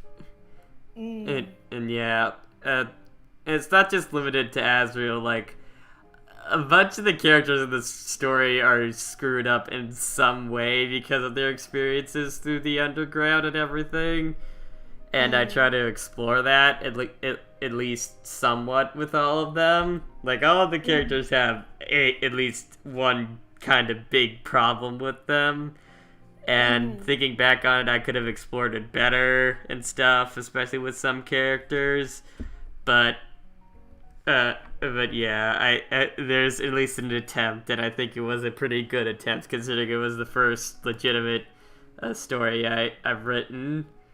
And yeah. Getting back to the official list of questions, I know there's a lot of questions in chat, but we've only gone through. I have a character named Mr. Lister. Mr. Lister. Lister, that makes me think of Red Dwarf. I don't know why, but coming up with character names is like one of the things I find hardest when like trying to write something with like my own characters and such. Tips? You want a sure. very good tip on how to make a good character name very easily. Type in like either their job or their like most prominent trait, and in Google Translate it to Latin, and then switch around some of the vowels. And then you'll get a very easy name. Yeah. That is not a bad idea. I have it. Or again, try and every character has some form of like expression or something. Try to get that down to like 1 or 2 words, and then combine those in a way. So either of those two should be easy. I have it good because I'm Swedish, and I can just take the Swedish word and change it a bit more. I also have a problem with character names, honestly. I mean, I have a problem with names in general. I mean, not as bad as, like, say, Asgore or anything. I mean, I wouldn't call a place with a waterfall in it Waterfall, but but I still have Hotland. Snowden, the ruins, New Home. Yeah, but I do have problems with character names and stuff. I mean, for like one of the few OCs I have in the story, I basically had my brother come up with a name for it because they're way better with names and stuff. I mean, even the like ideas for like if I ever have kids and stuff, what ideas I'd want, the ideas for like the names for them, I kind of like stole from my brother a bit. They're just like, I was just like, what would I name?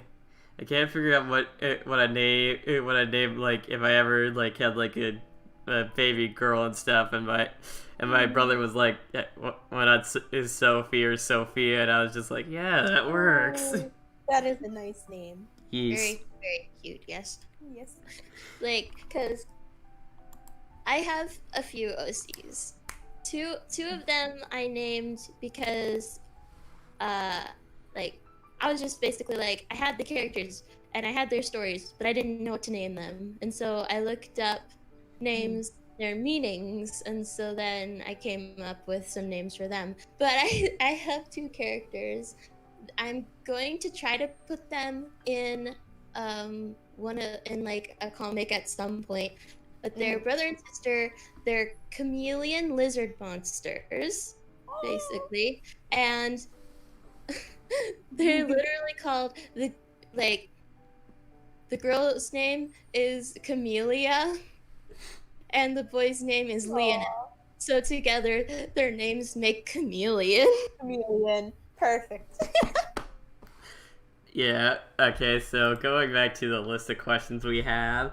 Okay, this is gonna be another. I want to continue with the names. That's fun.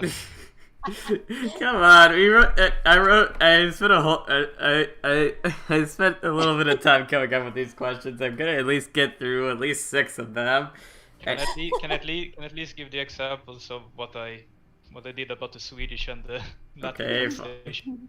Okay, Yes. fine. Right. Right. So one of the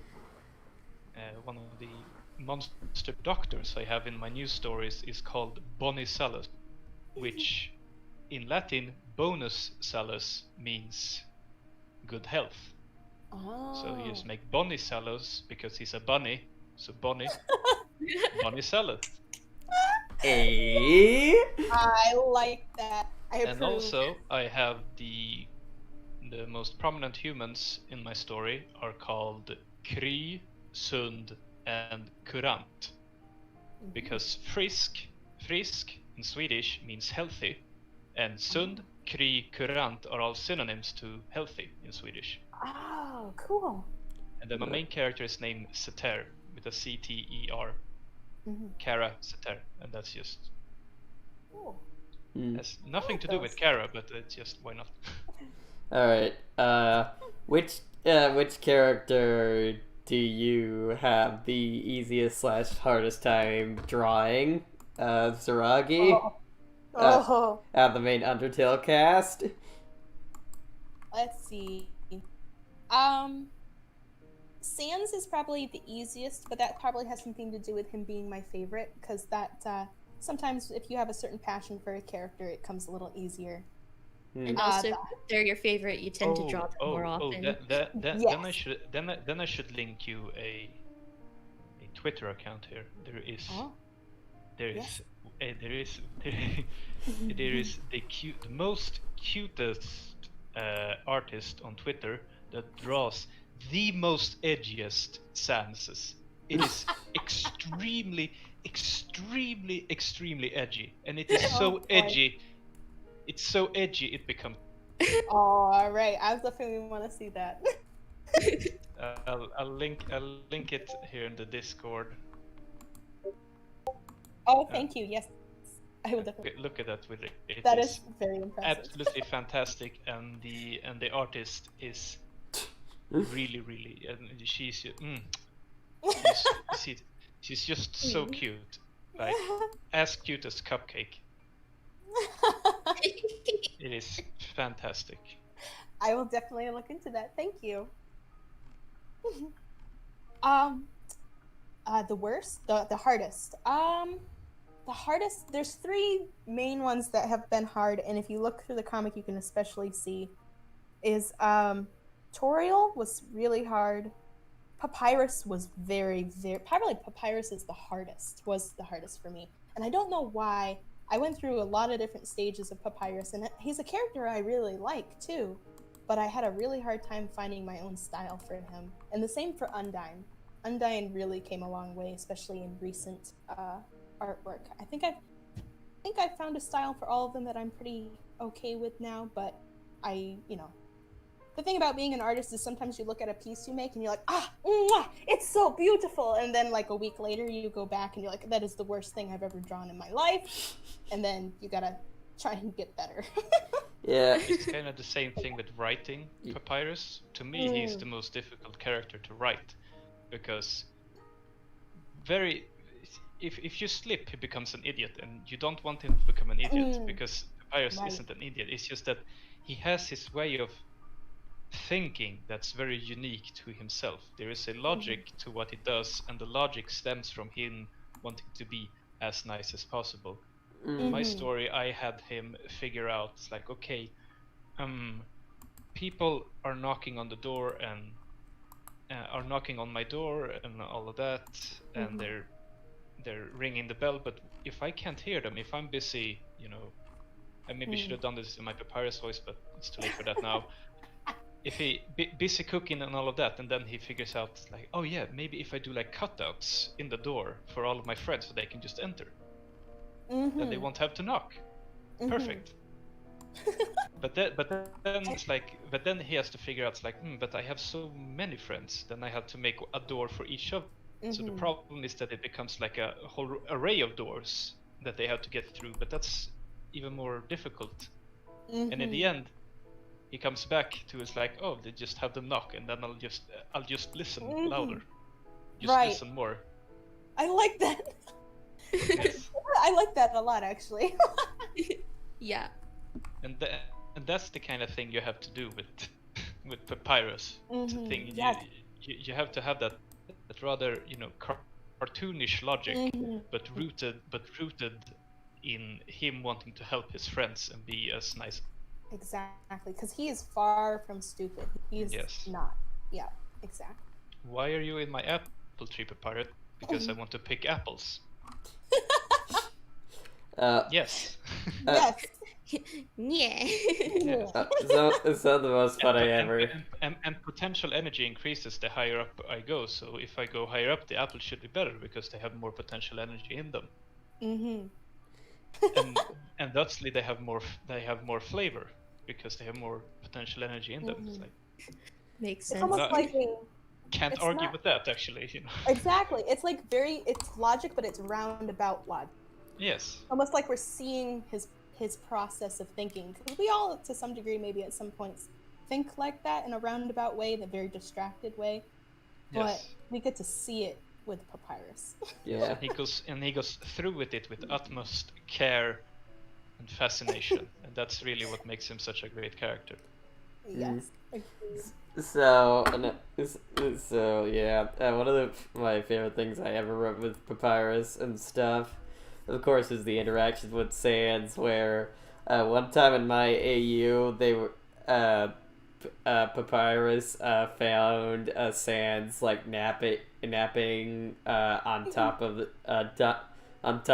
like their kitchen cabinets, which. Which, yeah, he had to go, like, get a ladder to it, And then like... it cuts out. Fun. Oh, basically... Discord can be a little dodgy at times. Little oof. Yes. Yeah. Okay, what I was trying to say was, like, Papyrus was, trying to get out a kitchen Papyrus, found Sans, like, sleeping, on top of their kitchen cabinets. It's a horrible turn of events. Yeah, and Papyrus had to like get a ladder to get him down and everything, and he's just like Sans, why do you always have to sleep in the most inopportune of places? And Sans is just like, hey, I can't help it. Variety is the spice of life, even if it is like, even when it comes to sleeping locations.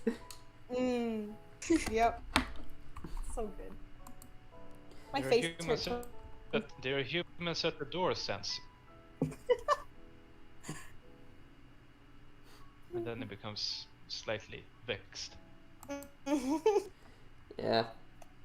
Okay. Yes. We have next question. I'll say it, Pasta, because your microphone is giving you trouble. What character dynamics do you find the most fun to portray? Ooh. So like, I've like Alphys and Asgore, or like Sans and Frisk. Like I've seen a lot of different like dynamics between the characters in your comic, and the fan fiction, at least the ones that I've read so far. Gotcha. Well, as you may know, I like to put characters in a scene that don't usually get scene time together. Like you just said, Alphys and Asgore, or let's see, I try to pair characters together that have things in common, so that they can talk about things. And some of my favorite ones would probably be Sans and Frisk, Sans and Flowey, though they haven't been getting along too well in the comic until recently. Yeah. But that's to be expected. But probably my favorite, and I haven't gotten to portray it in the comic yet, but it is coming up, is actually Sans and Undyne.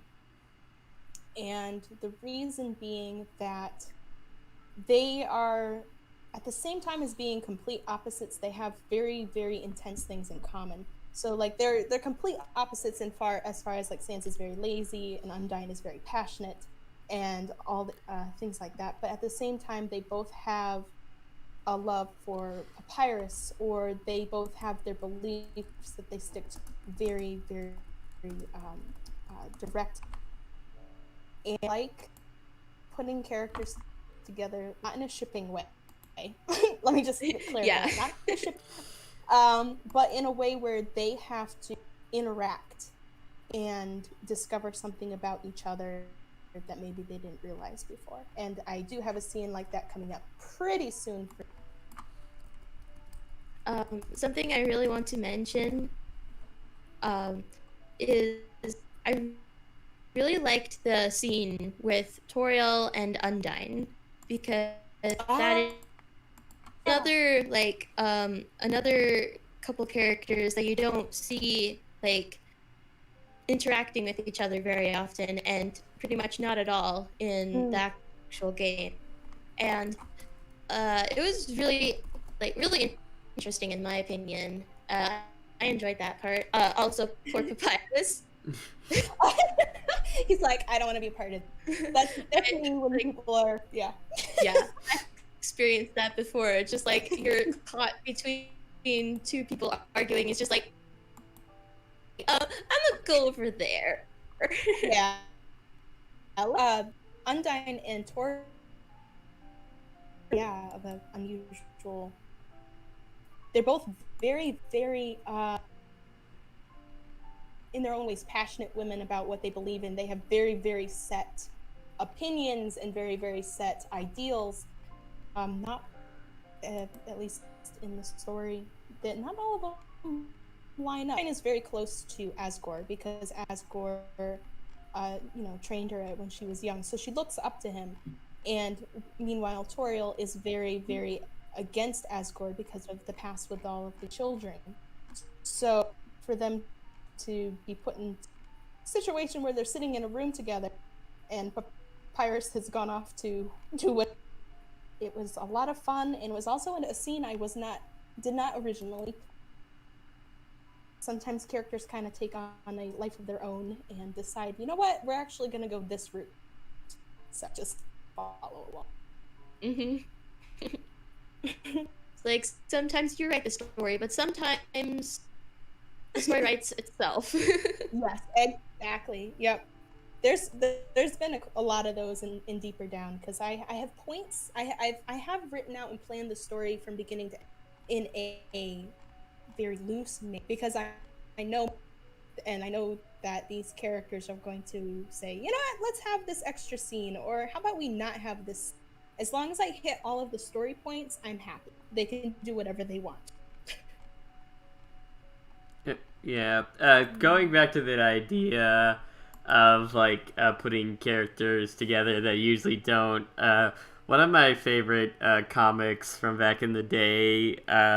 It's from the Flower Pot AU and stuff, where it's like Flowey and Undyne together, and it's basically their character dynamic is like both of them are both hot-headed and kind of bounce off each other that way.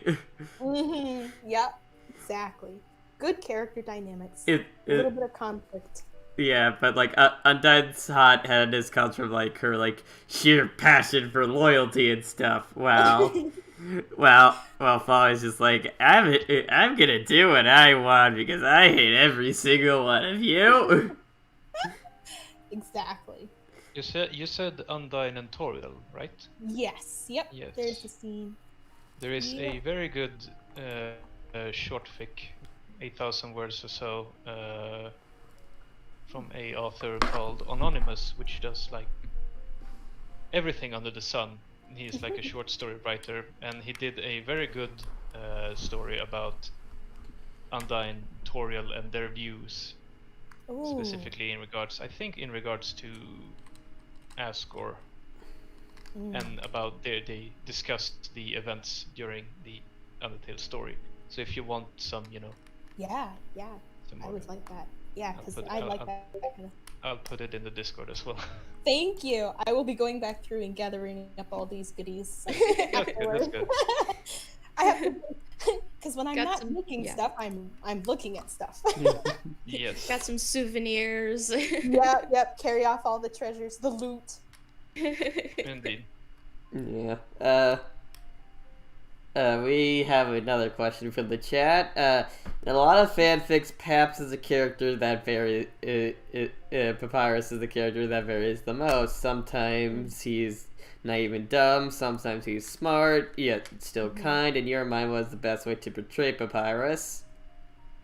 That's good. I like a pipe. Oh my goodness, my tongue. Papyrus. Papyrus. I like a papyrus that comes across as caring and with ideals almost childlike, but also smart.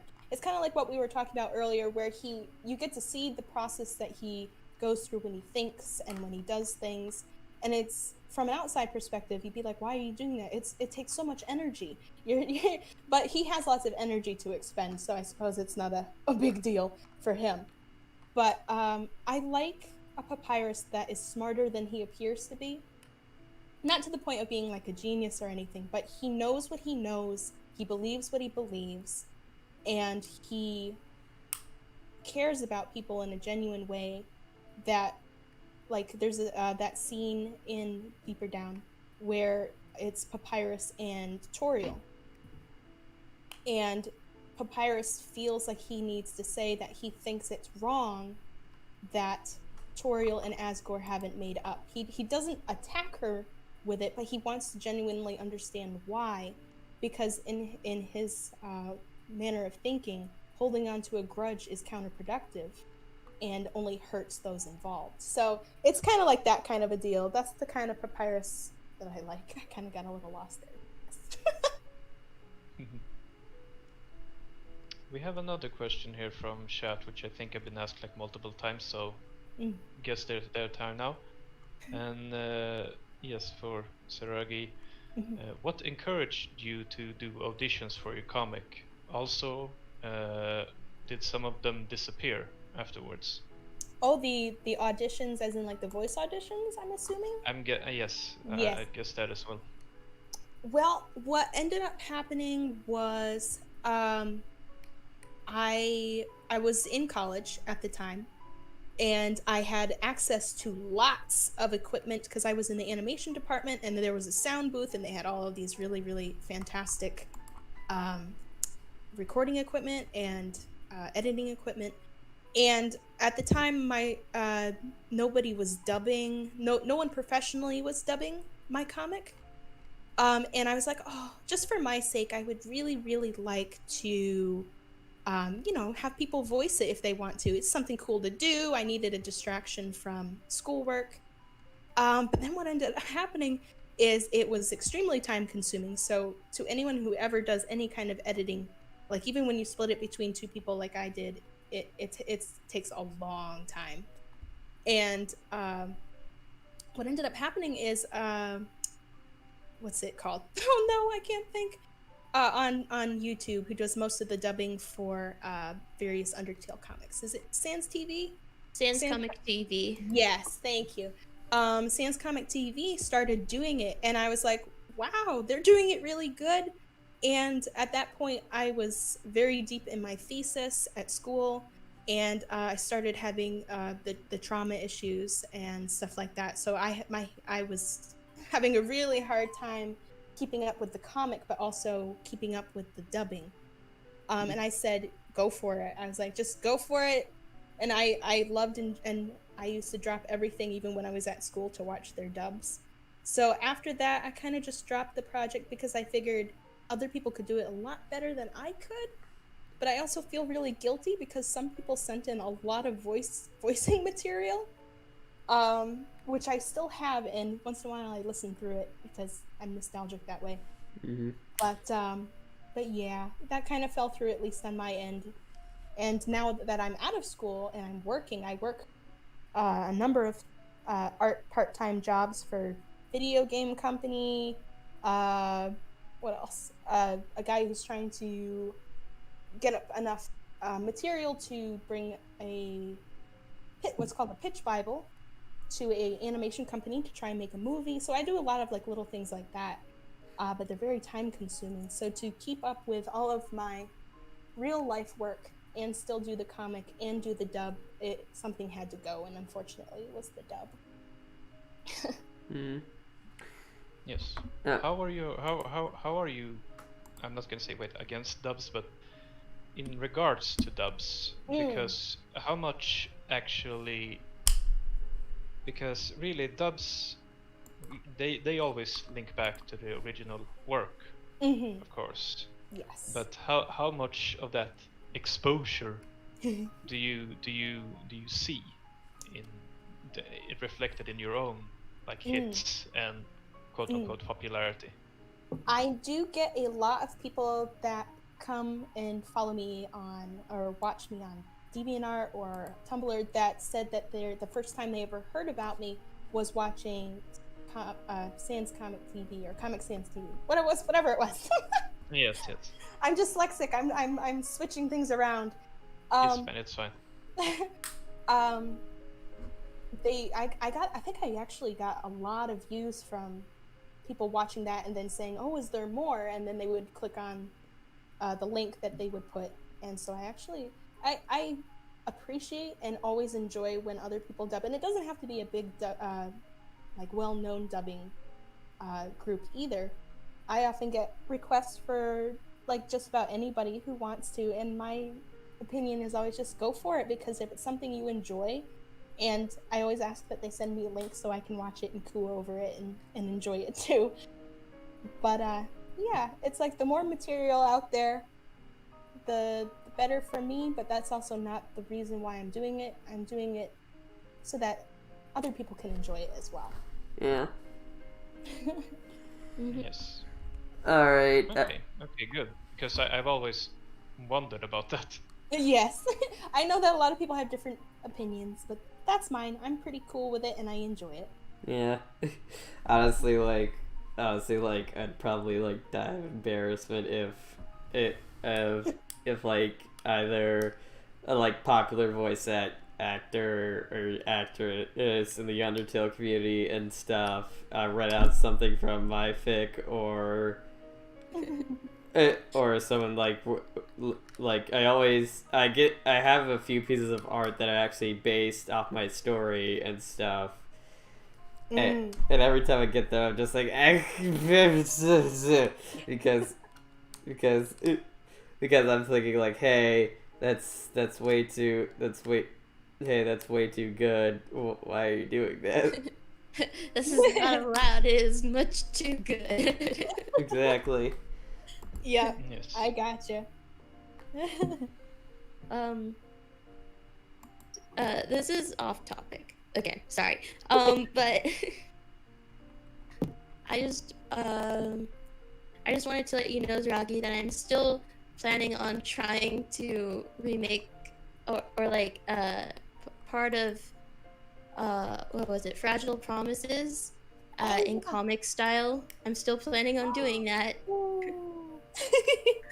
I haven't gotten to it yet with this and schoolwork, but I'm hoping to get to it soon, and then I'm gonna get to yours, Pasta. That is awesome. But also, something that I learned from dealing with my own very overly productive self sometimes. Don't burn yourself out. Take your time. Work on your schoolwork. Yes, I'm planning on finishing schoolwork first, so probably not anytime this month. More like next month around-ish. I will keep an eye out, but also take your time. Yeah. A lot of people say that they have to put aside that they can't do it while doing university or schoolwork as well, and that I haven't found. Maybe it's because I'm just doing writing, but because drawing takes a bit more.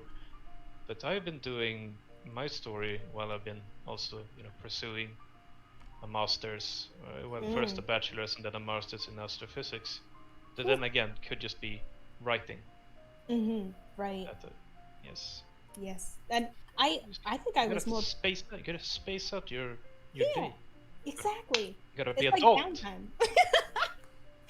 I actually think I got more done for the fandom while I was in school and technically didn't have time to do it. I always found time. Yes. It's now that I'm home and stuck at home, especially with the virus and all, I I'm working from home, but then I'm also I have free time. I don't know why I'm not doing more. Well, I had the whole for those of you who didn't know, because of the past trauma that I've been dealing with lately, I actually started having seizures. So that kind of messed everything up. So I'm still scrambling to get back into the swing of things. But I feel like I did more and quicker while I was in college, and I don't know why that is, but it is. Interesting. Yeah. In your Yes, own that's a words, Zeragii, take your time. Yeah, exactly. Yeah. Thank you, It's also a bit worrisome for me, you having said that, because my next project is gonna be quite big. It's gonna be both a written story and then something that I'm pretty sure has never been done before in this fandom. Ooh. What would that And be? I can't tell you because then someone else is going to do it before me. Right. I can't tell you, or else I'd have to kill you. No, not kill. That's unnecessary. But I'm also pretty sure that no one will be able to do it as well, because I don't think anyone writes as fast as I do. But it's I'm going gonna to do that. it is going to be, if I manage to do it well, it is going to be something that I don't think anyone else has done in the fandom before, or I think will be able to do. Alright, from the chat, from the Magic Potato, they asked, "Hey Zeragii, are you gonna continue with Judge and Jury after you're finished with Deeper Down?" That is a good question, and usually my answer is yes, but it's a complicated yes because Deeper Down has been very, very long and probably will go for another year or so, I'm thinking. Oof. There's still quite a bit left. So that's like I don't know why I get myself into these things. No, I know why. It's just, it's a big undertaking. Judge and Jury also has a really interesting story that it hasn't even touched on it yet, and I really want to get into it. So the answer is probably yes, but it will also depend on what's going on in my life at that time. Like, I'm 26, I'm working, I have no idea what my future holds. I'm gonna just keep chugging away and taking things as they come. But my hope is to finish everything that I've started at some point. It just may take a while. That's the most important part, to finish. Finish. something. Yeah. Yes. Like, the day that I finish Deeper Down, I think I'm gonna like go out to a restaurant and like eat a ton of Chinese food, like celebrate, because it will be like I finished it. I kind of do something similar, but I like that idea. commission art for my story. That's my carrot. It's like, okay, Oh. I've done a lot now. Right now I'm going to put down some good money. I'm gonna have a good scene, like the final scene, drawn, so I can use that as a motivation for the last leg of the journey. Yeah. That's a good idea. Yeah, I kind of had something similar. I'm pretty sure I already told this story to you, Cupcake. I'm not sure though. Perhaps. For the final chapter of my story and stuff, as kind of a celebratory thing, instead of it being just another like chapter or something, it was gonna be a full-on comic, because the actual epilogue of the story wasn't all that complex. It was basically like one scene between two characters on, well, actually, funny enough, that cliffside and everything, that we see our gorgeous background and stuff, and just a bunch of photos showing like where the characters are now and everything. And it's supposed to be a comic, and I was working with a friend that promised to do it for free and stuff. Like, yeah, Yeah, but the thing was, like, that stuff fell through because what happened with my friend and everything, and it was pretty sad, and I basically just had to like post the script I had made for it online as the final chapter and stuff. I mean, instead of like the comic itself. And at that point, I was just pretty like I was kind of 110% done. I was just like, just let it be finished and stuff. I want it done. So yeah, maybe one day it will come back and actually be a full comic and stuff. I seriously doubt it though. So yeah. Sometimes you gotta pick and choose. One thing you should be careful about though is that if you have artist friends, they may enable you in ways that maybe they shouldn't. They go ahead, it's like, no, that's a good idea to write, and then I do it. And then they mock me for doing it. Oh yeah. Well, in a friendly way. Gotcha. In a friendly way. So while I was writing the most heaviest part of one of my stories, I also had something on the back burner, just like, okay, this is very heavy, and I just need something lighthearted to just write, so I can continue with the heavy stuff and not just say screw it, and I don't want to write anything more. So I just said like, okay, what if all the main cast, what if they turn into humans? It's like that would be a fun story. And then I added like, okay, well, what if they all turn into like human females, because Alphys didn't know about the Y chromosome, so it's just the XX, and that's why they all became women instead of Oh my gosh. And then it's up to my OC. Or well, I mean, I can link it to you, and then you can just search and replace it with Frisk if you want to, because it really doesn't matter. Oh yeah. But but essentially they come in and they have to turn into the monster equivalent of the human, so that the magical shell around the monster's soul is countered by the inverse from the humans. So for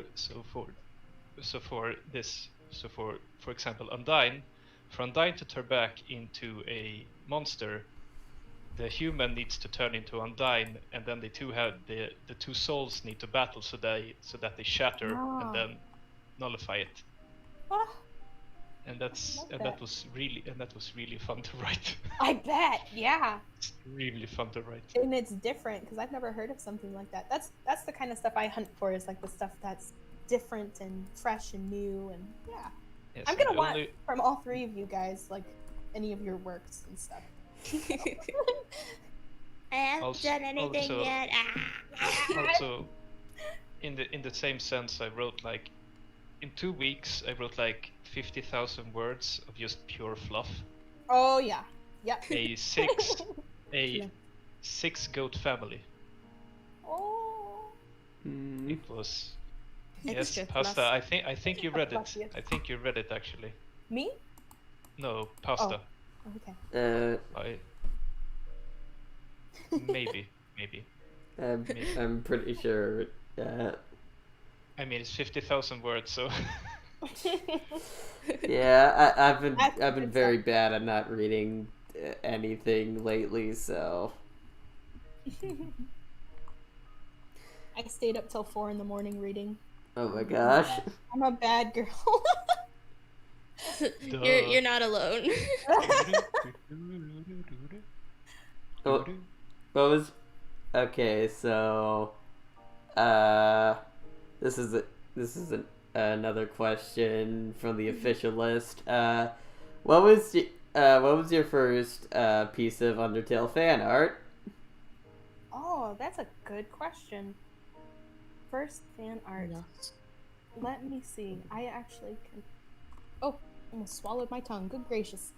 Oh, I feel like I'm going to predict it right now. It's like a picture of Sans in some way. Yeah, I'm sure it was. Like, going back way through the gallery, and I think it was a really bad picture, too. Like, Oof. it was dreadful. Dreadful art. Well, it was 5 years ago, or 6 or 4 years ago at this point, so. Yeah, something along those lines. But I think it was a picture of Sans and Flowey, and them, like, glaring at each other or something. Oh, actually, I think... It's interesting looking back through your gallery. Hmm. Oh, I didn't get into... when I first joined DeviantArt, I went... okay. Actually, it was a bunch of sketches of a bunch of the characters. Ah. And I can... Hold on, I'll send it to you in just a second. There we go. I remember my first fan art. It was either Sans or Frisk. But the way I used to draw, like, especially shows with Frisk, but like I hate my old art style because I understood nothing about anatomy. Oh, I gotcha. Yep. And it shows, and it's like, oh yeah, that's why I never posted that. Holy flip, Sans is short as heck. Yeah, pretty much. I'm definitely showing that on the stream. And also the same with, you know, the old sketches. I look at the story I have, the short story I was talking about now, which I wrote was like a bit more than 2 years ago, and I look down, it's like, I could do this so much better now. Yeah, me too. It's like fine, it's fine. My one false anthology is just, you can see the curve of how I improve as a writer, and that's why I don't want to change it. I don't want to rewrite it and make it quote unquote better. I just want to have it because I can follow my own progress. I can look back and say, okay, this is fine. It's not good, but it's fine. It works. It gets the meaning across, not as well as as I would have been able to now, but it gets it across, and then it gets better and better and better as time goes. And that's something I'm proud of, because I have been writing for like 1 or 2 hours a day for almost 4 years now. Right. Yeah, and then you can see the difference. It's the same with like my comic, like when I go back to the first pages, it hurts my soul. I despise the early pages. But at the same time, I've had many instances where it's like, what if I went back and just redid them all? But whenever I mention it to people, they're like, no, don't change it, because they like to see the progress as well. Exactly. So, yeah. So it's something that I definitely wince. Well, that is definitely way too big. Pages. But I'm trying to put your sketches thing onto the page right now. Oh. Just gotta shrink that way the heck down. Oh, something I always forget to tell people is in the early pages of Deeper Down, actually quite a ways in, I did not own my own computer or own a tablet of any sort for drawing. Everything was drawn on paper, scanned in one image at a time, and then overlaid in Photoshop on my parents' computer, colored. So it used to take me hours and hours to do it. Wow. I mean, it still takes hours and hours to do it, but yeah, but like not as many hours and hours. Exactly, like it used to take days. That's a pipeline equivalent to the old Windows screensaver. Very, very convoluted. Yeah, sorry, I sneezed. Yes, bless you. Thank you. Yeah. Enough though. One is enough. Yes, okay. Do we have some more from the chat? Yes, you look through there. While you're doing that, I just want to show you guys something. So this is the first drawing of Sans that I ever did, at least that I ever did on computer. If it would load, that would be amazing. Is it going on the Discord? Yeah. Okay, I'm watching. I'm waiting. Cupcake's just like you're watching and waiting, and Cupcake's just thinking, "Oh, geez, you're gonna be disappointed." There it is. No, that's not bad. That's a heck of a lot better than my first Sans. You mean Mr. Short Boy over there? Yeah, exactly. Yes.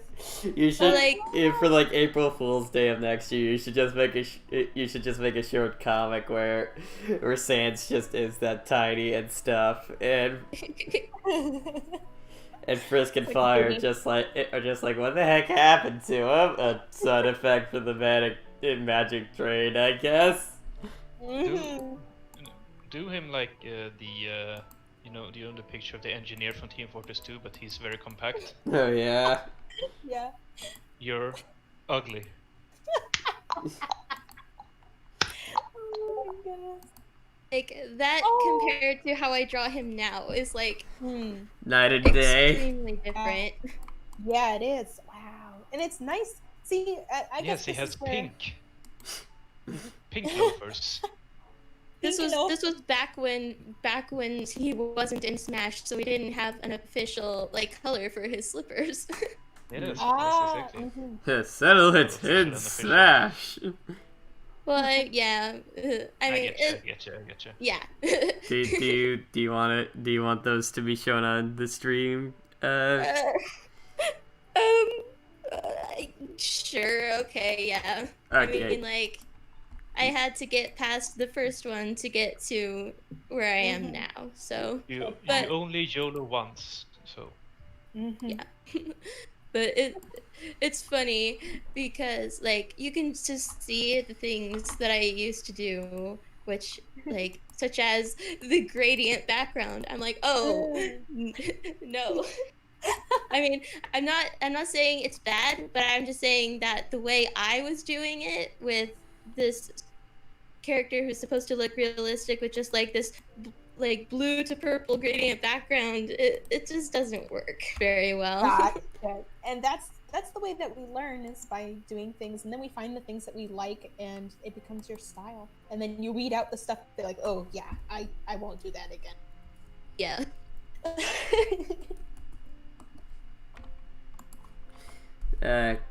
Okay, so from the official list again. Okay, this is, I think you might have answered this a little bit before, but what's it like trying to balance a comic series as well as a few fanfics? It's difficult, but also it gives me a feeling of accomplishment in that I always have something to do. I hate being idle. Like, even when I was in college, I used to drive. I had this one particular professor that she used to come into the room, into the computer lab, and I would have 4 computers all pulled towards me, and I would be making an animation on one, I would be writing a fan fiction on another, and then I'd be working on the comic on another, and then I would be doing downloads for my work on another. She used to come in and go, like, what are you doing? I like to multitask. And so if I only have one thing to focus on, that's when I find it hard, because I'm like, I have this one thing, and sometimes I don't feel like working on it. There are days where I'm like, today is not a Deeper Down day. If I draw anything for Deeper Down today, it's going to be terrible. Or today is not a writing day.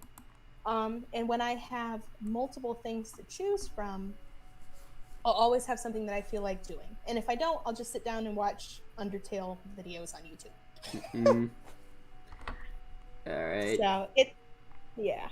So yeah, as you can see on the screen for those who are watching this stream, these are for the Sans and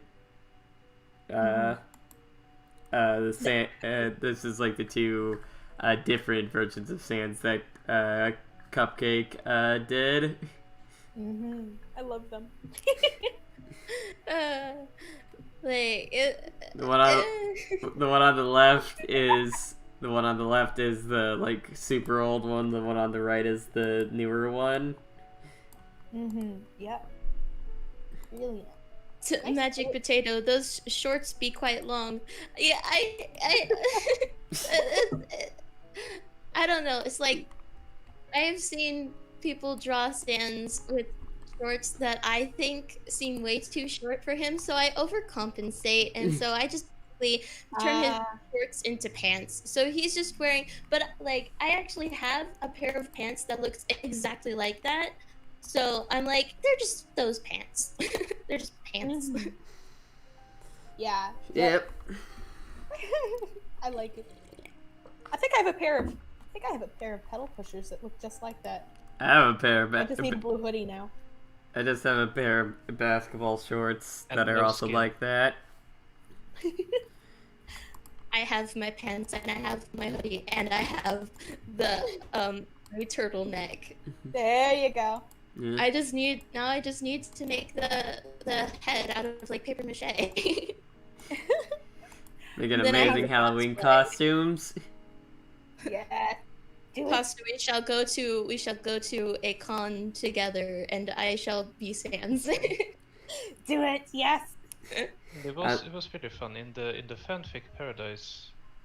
One of the authors posted the costume that his kid did, and it was the box form of marathon. Oh. So I wrote a cease and desist letter from marathon to be sent to the kid. Oh my goodness. Oh, that's so sweet. I love that. That's great.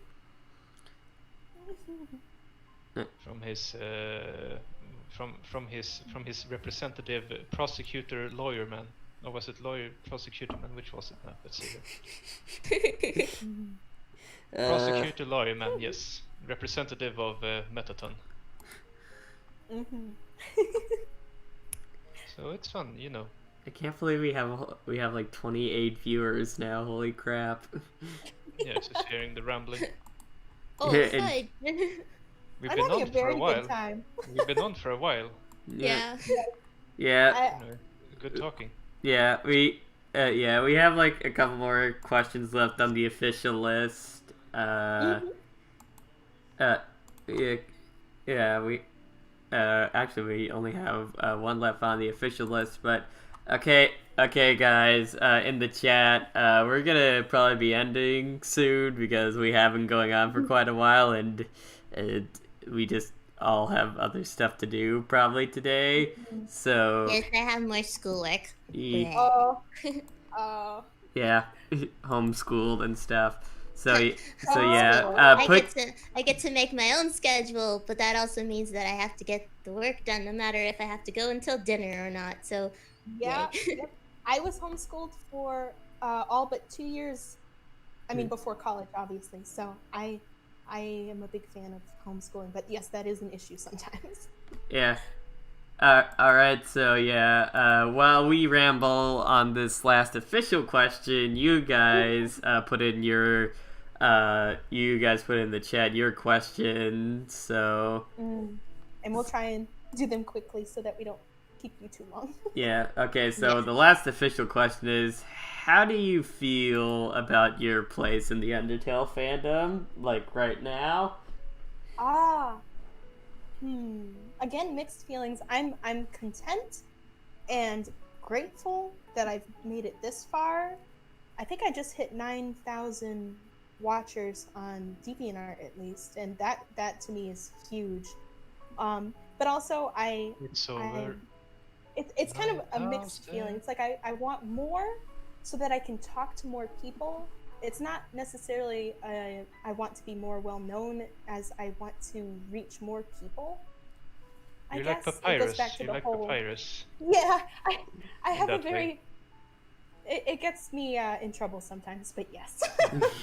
Yes. And so I want more. I wish it spread more because then and again, the grass is always greener. I look at like some of the very, very well known ones that have, I think like Zarla has like 50 something thousand. I was like, oh, I'm so tiny. But at the same time, I'm very happy where I am. Yeah, I mean, I have a similar feeling. I see I see like some like fanfic creators and stuff who have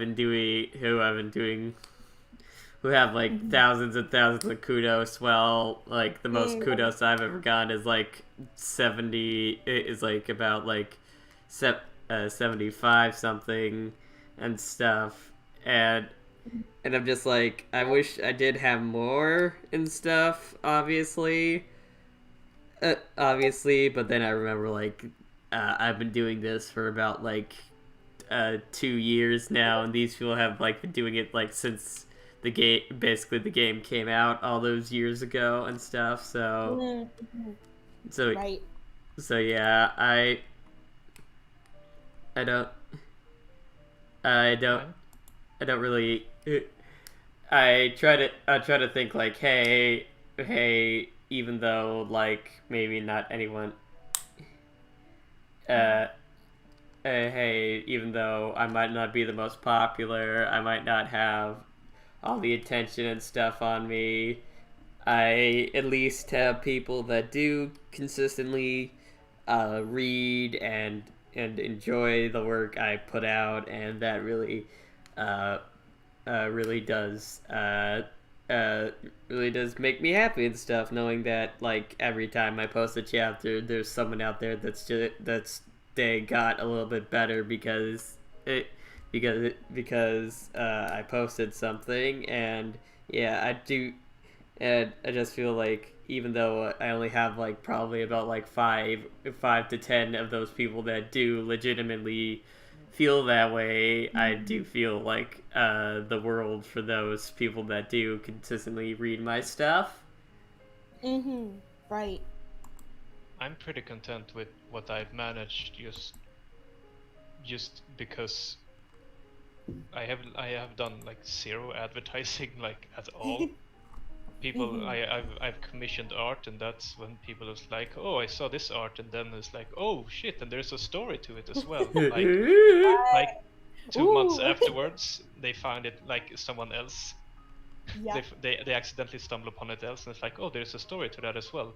So I don't really count that as advertising. But I'm pretty content with what I've managed, just by the sheer quote unquote, just being that good. That people have just continued reading and all of that. But my next project, the one which no one else has done at all in the fandom, that is when I'm going to be trying to just put in the gear with just exposure, just throw it out there. It's like, hey, look at this. This is no one else has done this at all in the fandom. You have to see this. It's great. Right. It's really good. I promise. I swear that it is. Yes, and if you don't, it's genius. I tell you, genius. Yes, if you want something different, then there's the written story that's in parallel to this one as well. But if you don't want to read it and you just want something, quicker and all that, then I have this, the thing that's never been done before in the fandom. That's more bite size. You can do that instead. Yep, exactly. Oh my god. It would be something. Hopefully, that will also. It might also revitalize the fandom if I put a very grandiose. If I'm to present it to like the Hollywood machine and to a producer, I'll say it might revitalize the fandom, because a lot of it will be art. Would be like art traits, so to speak. Right. I will ask people to send in some stuff, and in return, I will do stuff for them. I mean, that was one of the things that like kept me like going for, and that like made me feel kind of like odd and stuff, and being in the fandom and everything. Before Deltarune came out, it's like, hey, this thing is slowly dying and stuff, and I feel like I have an obligation to keep making stuff for it because the people that are still here are going, it's like getting smaller and smaller and stuff. But then Deltarune came out, the Deltarune demo came out, and basically now there's like hope that one day it will there will be a new official piece of stuff that relates to Undertale, even if it is even if it is like an AU or whatever, and from the creator, and it's basically going to be there is basically that hope that one day that when the full game does come out, maybe we'll see another renaissance and stuff in the fandom. I'm not sure if we'll ever be as big and huge as we were at, say, like the start of 2016, but That's good, I say. That's good, I say. I mean, yeah. At the start of 2016, it was kind of overwhelming at points. Yeah. You couldn't escape this freaking game. There was Let's Plays, there was dubs, there was meme compilations, there was. Somehow managed to, though. Yeah. Yeah. I don't Kinda know like how. The Undertale fandom won't die. I mean, it No. won't.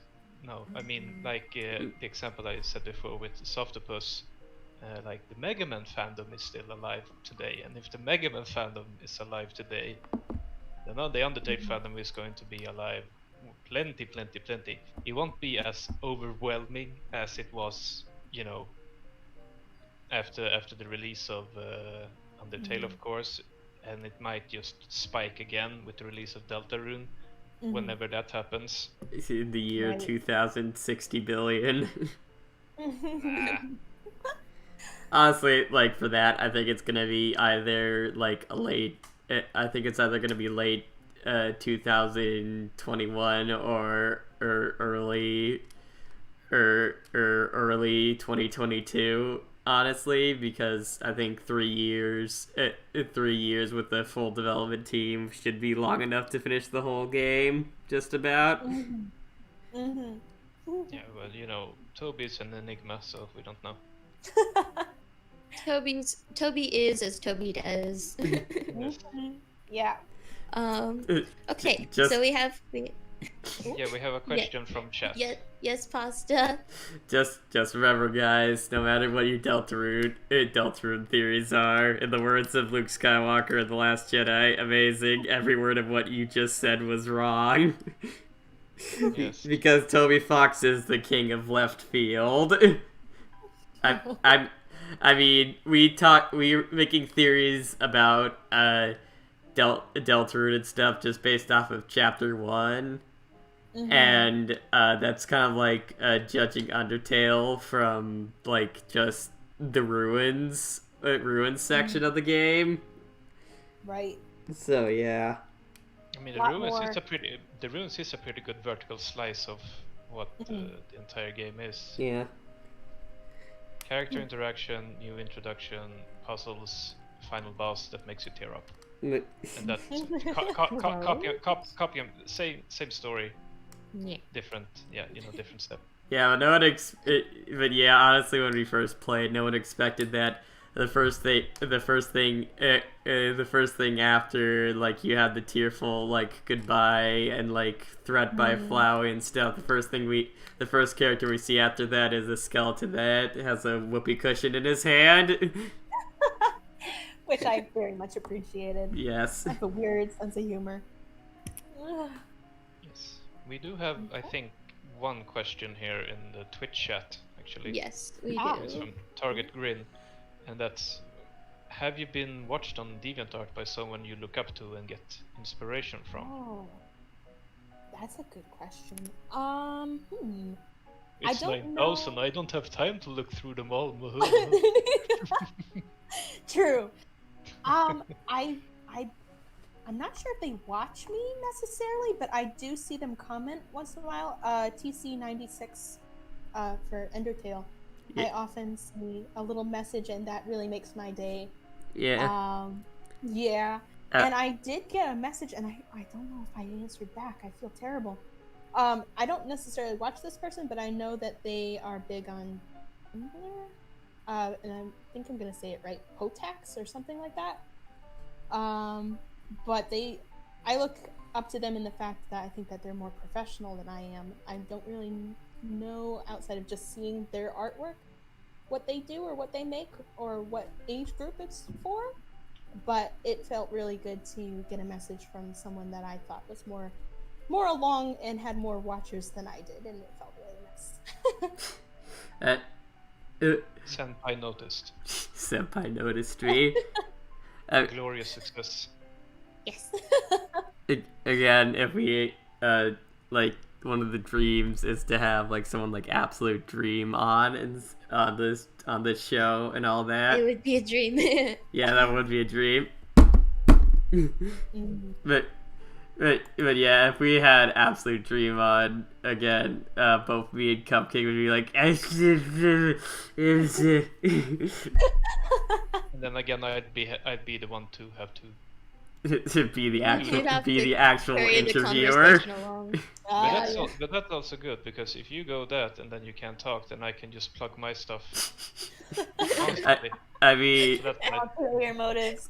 and I mean, I'm sure there are some creators that you would fanboy about if we got on Viking.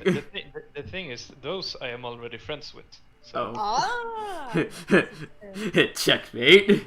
I mean, Yeah, I mean, the only person that could be that, like you discussed last time, or the time before that, I can't remember which, is like the creator of Growth Spurt and stuff, but that wouldn't be like you freaking out. That would be like both of you just having like a super deep discussion on like Asriel's psychology. It would be something that I would really, really want. It's just a conversation I'd really, really want, because Growth Spurt and my story, my Asriel, are similar yet different. I said before that my Asriel's one question in life is, how can I live up to dying? And for the Growth Spurt, it is what to do with the life that is given to me.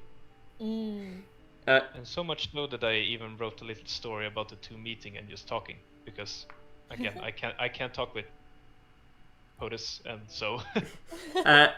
I think since we're talking about questions that that are Asriel's had to themselves, I'm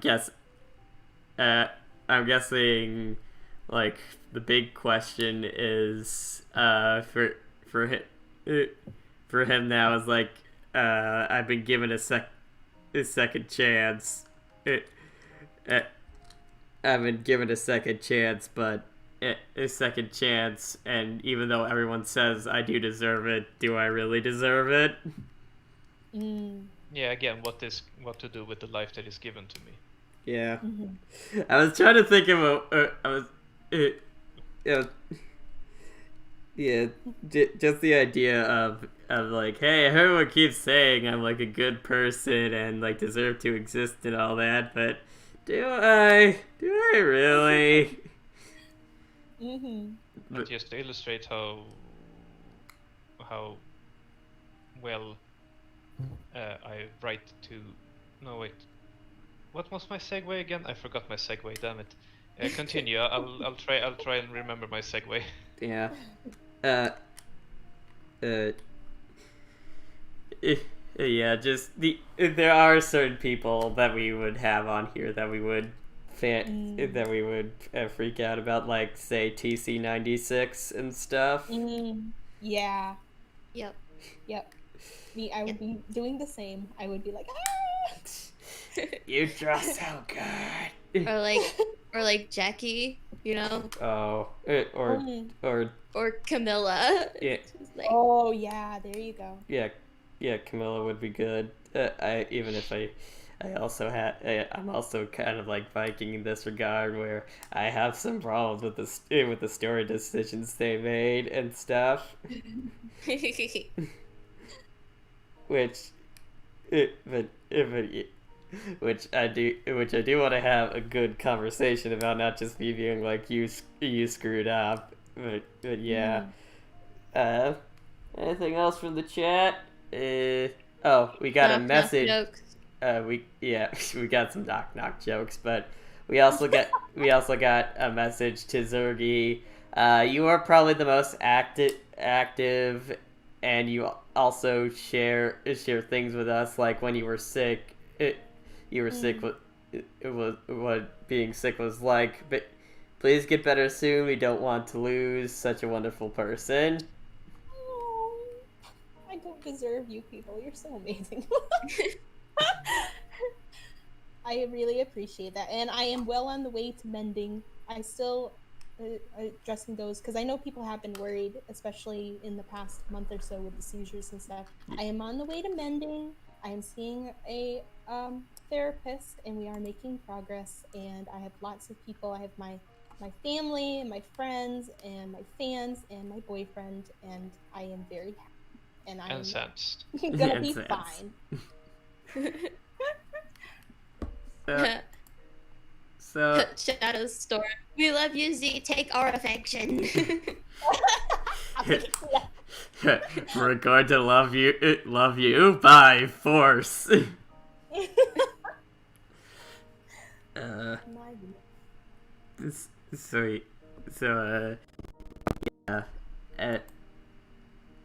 Sorry, I asked this, but Zeragii is the Magic Potato asked, sorry I asked this, but Zeragii is the creator of War Crimes going to go the same route as the old as the old one a lot, or not that much? What? War Crimes? Yeah. War Crimes is still very much in production. That's the one that I work on the most. I have quite a bit of the story written. It's just all out of order. I'm one of those people that I have a huge file that literally has thousands of words worth of work, but it's scenes, and then all I do is I go back to the beginning and I fill in the spaces that I haven't done yet. And War Crimes is one of the ones where I had written like that, kind of in a crazy, sporadic way. So there's actually a lot of it written. I just have to get a hold of myself and get myself organized and start actually posting. I've also been having really hard time concentrating lately. I don't know if it's the seizures or the trauma or whatever, but like I'll sit down to write and I'll write like maybe a paragraph and then I'll feel really exhausted. And it's frustrating. It doesn't always happen. Some nights I sit down and I write and it's like, 10,000 words, and it's nothing. But no, I'm definitely, can't speak. We've been doing this for War soon, Crimes, like 3 hours, so it's fine. Yeah, my tongue's getting numb. War Crimes is if I finish any of my fan fictions, that's the one that's going to be finished first, because that's the one that means the most to me. Because War Crimes is actually a representation of my trauma itself. Right. In a way. So there's a lot in there that I need to use, and my therapist actually said writing is good. He was actually encouraging me to start writing more. And obviously it's not this story exactly, but it's the emotions that the characters will go through are the emotions that I have had to deal with in an even more direct way than I have done in Deeper Down. So I am very determined to finish War Crimes. Yeah. And on that note, I think we're gonna be finishing up here. So, thank you so much, Zeragii, for coming to hang out out with us for like 2-3 hours and stuff. It was my pleasure. Thank you so much. Yeah, we would love to. We'd love to have you back on sometime. As for the future of the Determined podcast, I'm not entirely sure who our next special guest would be. I have a couple of ideas, but only one of them that's for sure would be able to do it. And yeah, if say people in the chat or whatever have contact information or something of some possible popular creators, that would be very nice of you to share with me over Discord privately and stuff. I'd very much appreciate it.